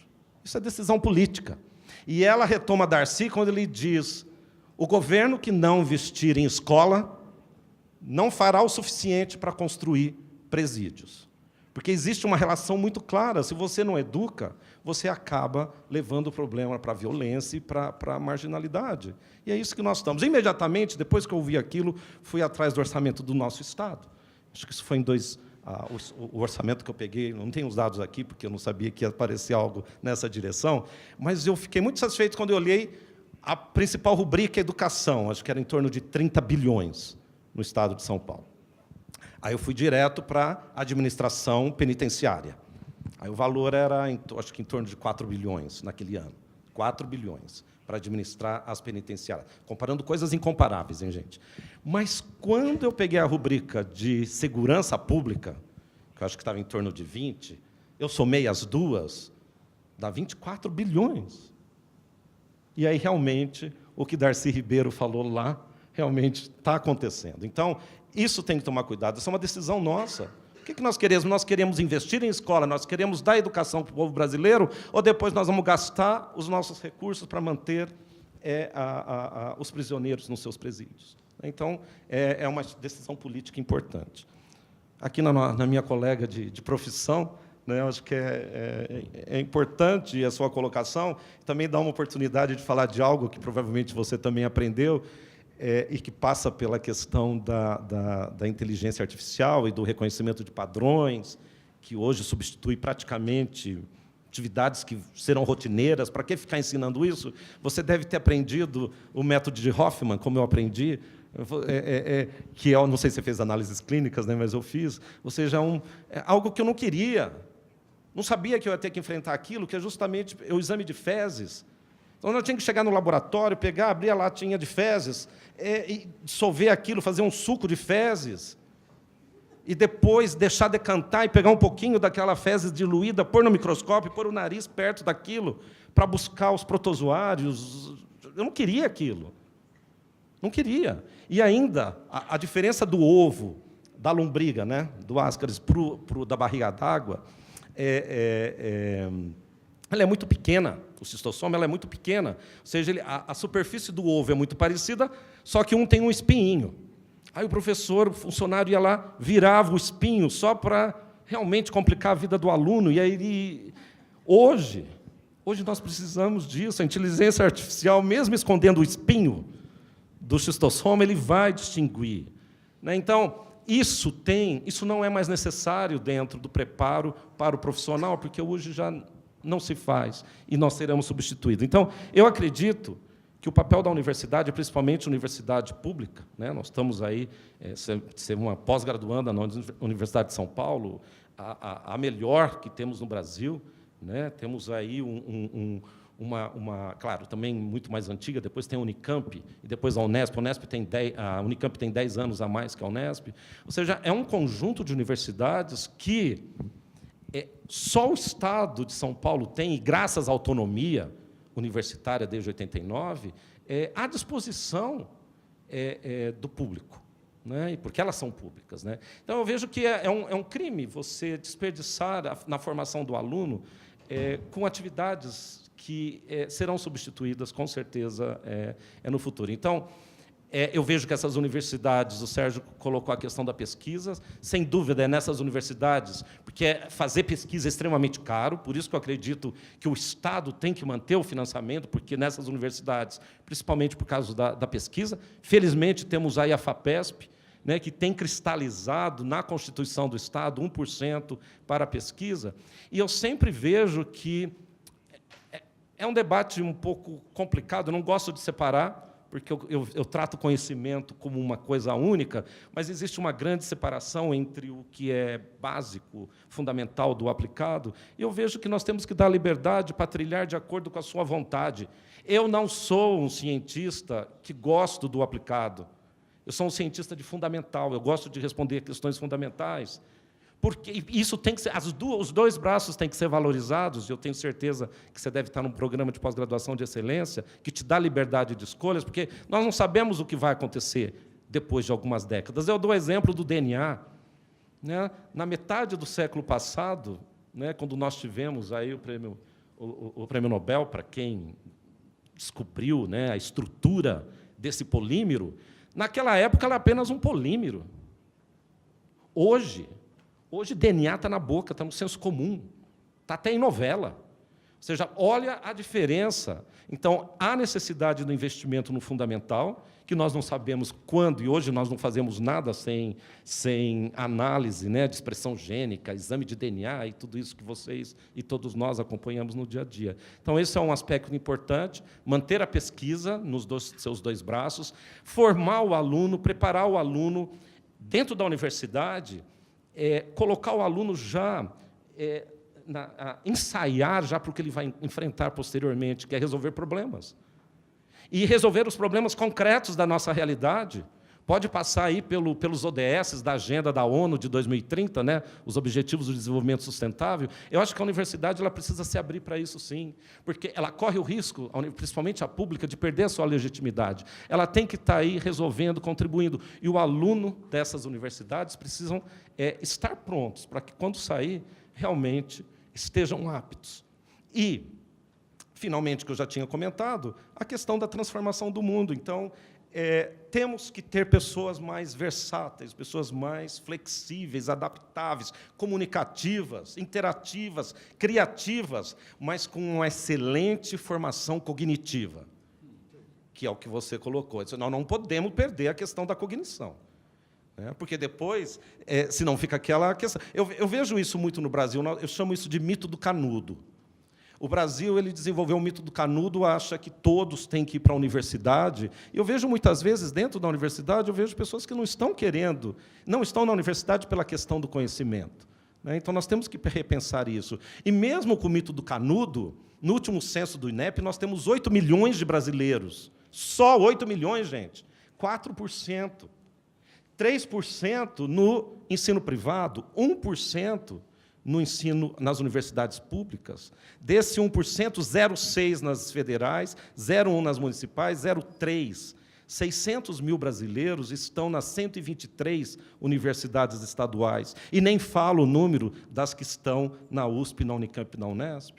Então, esse é um custo muito caro para o Estado. Somos financiados pelo ICMS, principalmente, como você sabe. Então, nós temos que legitimar isso com a sociedade antes que percamos essa legitimidade. E a última questão, já foi bem explorado aqui até pelo Sérgio, mas eu gostaria de só trazer de novo a questão do Homo sapiens, que está no livro Sapiens, que é fantástico. Ou seja, ele coloca que há 100 mil anos nós tínhamos 6 espécies de Homo, só depois, eu acho que depois de muitas décadas, nós passamos a ter apenas a espécie Sapiens, que é a nossa espécie. E ele fala que essa espécie ela domina o mundo porque essa espécie, nós temos a capacidade de dominar o mundo porque nós temos a capacidade de interagir com estranhos, né, de uma forma extremamente eficiente. E nós criamos mitos e ritos. Olha a questão das criptomoedas. Então, eu vejo isso pelo lado da criatividade, do lado da inovação. Então, o Homo sapiens faz isso. Então, sempre fica aquela questão se realmente um dia nós não teremos mais comida para todos nós. Gente, olha o mundo. Eu estava em Ipanema, agora na praia, sentei do lado de uma americana que trabalha com desenvolvimento de roupas sustentáveis. Ou seja, roupa feita a partir de casca de frutas. E que tem um valor de mercado gigantesco, e que você tira o couro do animal. Ou seja, então, essa é uma propriedade do Homo sapiens, gente. Nós temos na universidade que está aberto para o novo, né, e construir novos mercados, novas possibilidades, porque o Homo sapiens ele vai atrás, com certeza, desses espaços. Muito bem. A mim caberá o antipaticíssimo trabalho de dizer que, infelizmente, o nosso tempo se acabou. A gente tinha várias pessoas com a vontade de fazer perguntas, seguirmos com esse debate, mas já avançamos alguns minutinhos. E a gente tenta prezar pela pontualidade, inclusive em respeito aos compromissos de vocês. Eu acho que uma das questões que a gente está tentando reinventar no Brasil é a da pontualidade, né? Então, comecemos no horário, terminemos no horário, em respeito a todos. Então, agradeço muitíssimo a presença de vocês, aos nossos fantásticos palestrantes, que dão vontade da gente realmente ficar aqui até depois de amanhã, e aproveito para convidá-los para o próximo encontro, esse do projeto Diálogos Startupeiros, que vai ser dia 10 de março, aqui sobre bem-estar, com uma startup incrível do Brasil que desenvolveu uma tecnologia assistiva única no mundo, e uma startup da Croácia que desenvolveu um esqueleto de silicones para ursinhos, e a criança, quando incomodada, aperta o ursinho e os sinais de biometria são transmitidos para o aplicativo do pediatra. Então, não percam, dia 10 de março, aqui, sempre das 11 à 1, eu aguardo todo mundo. Obrigada.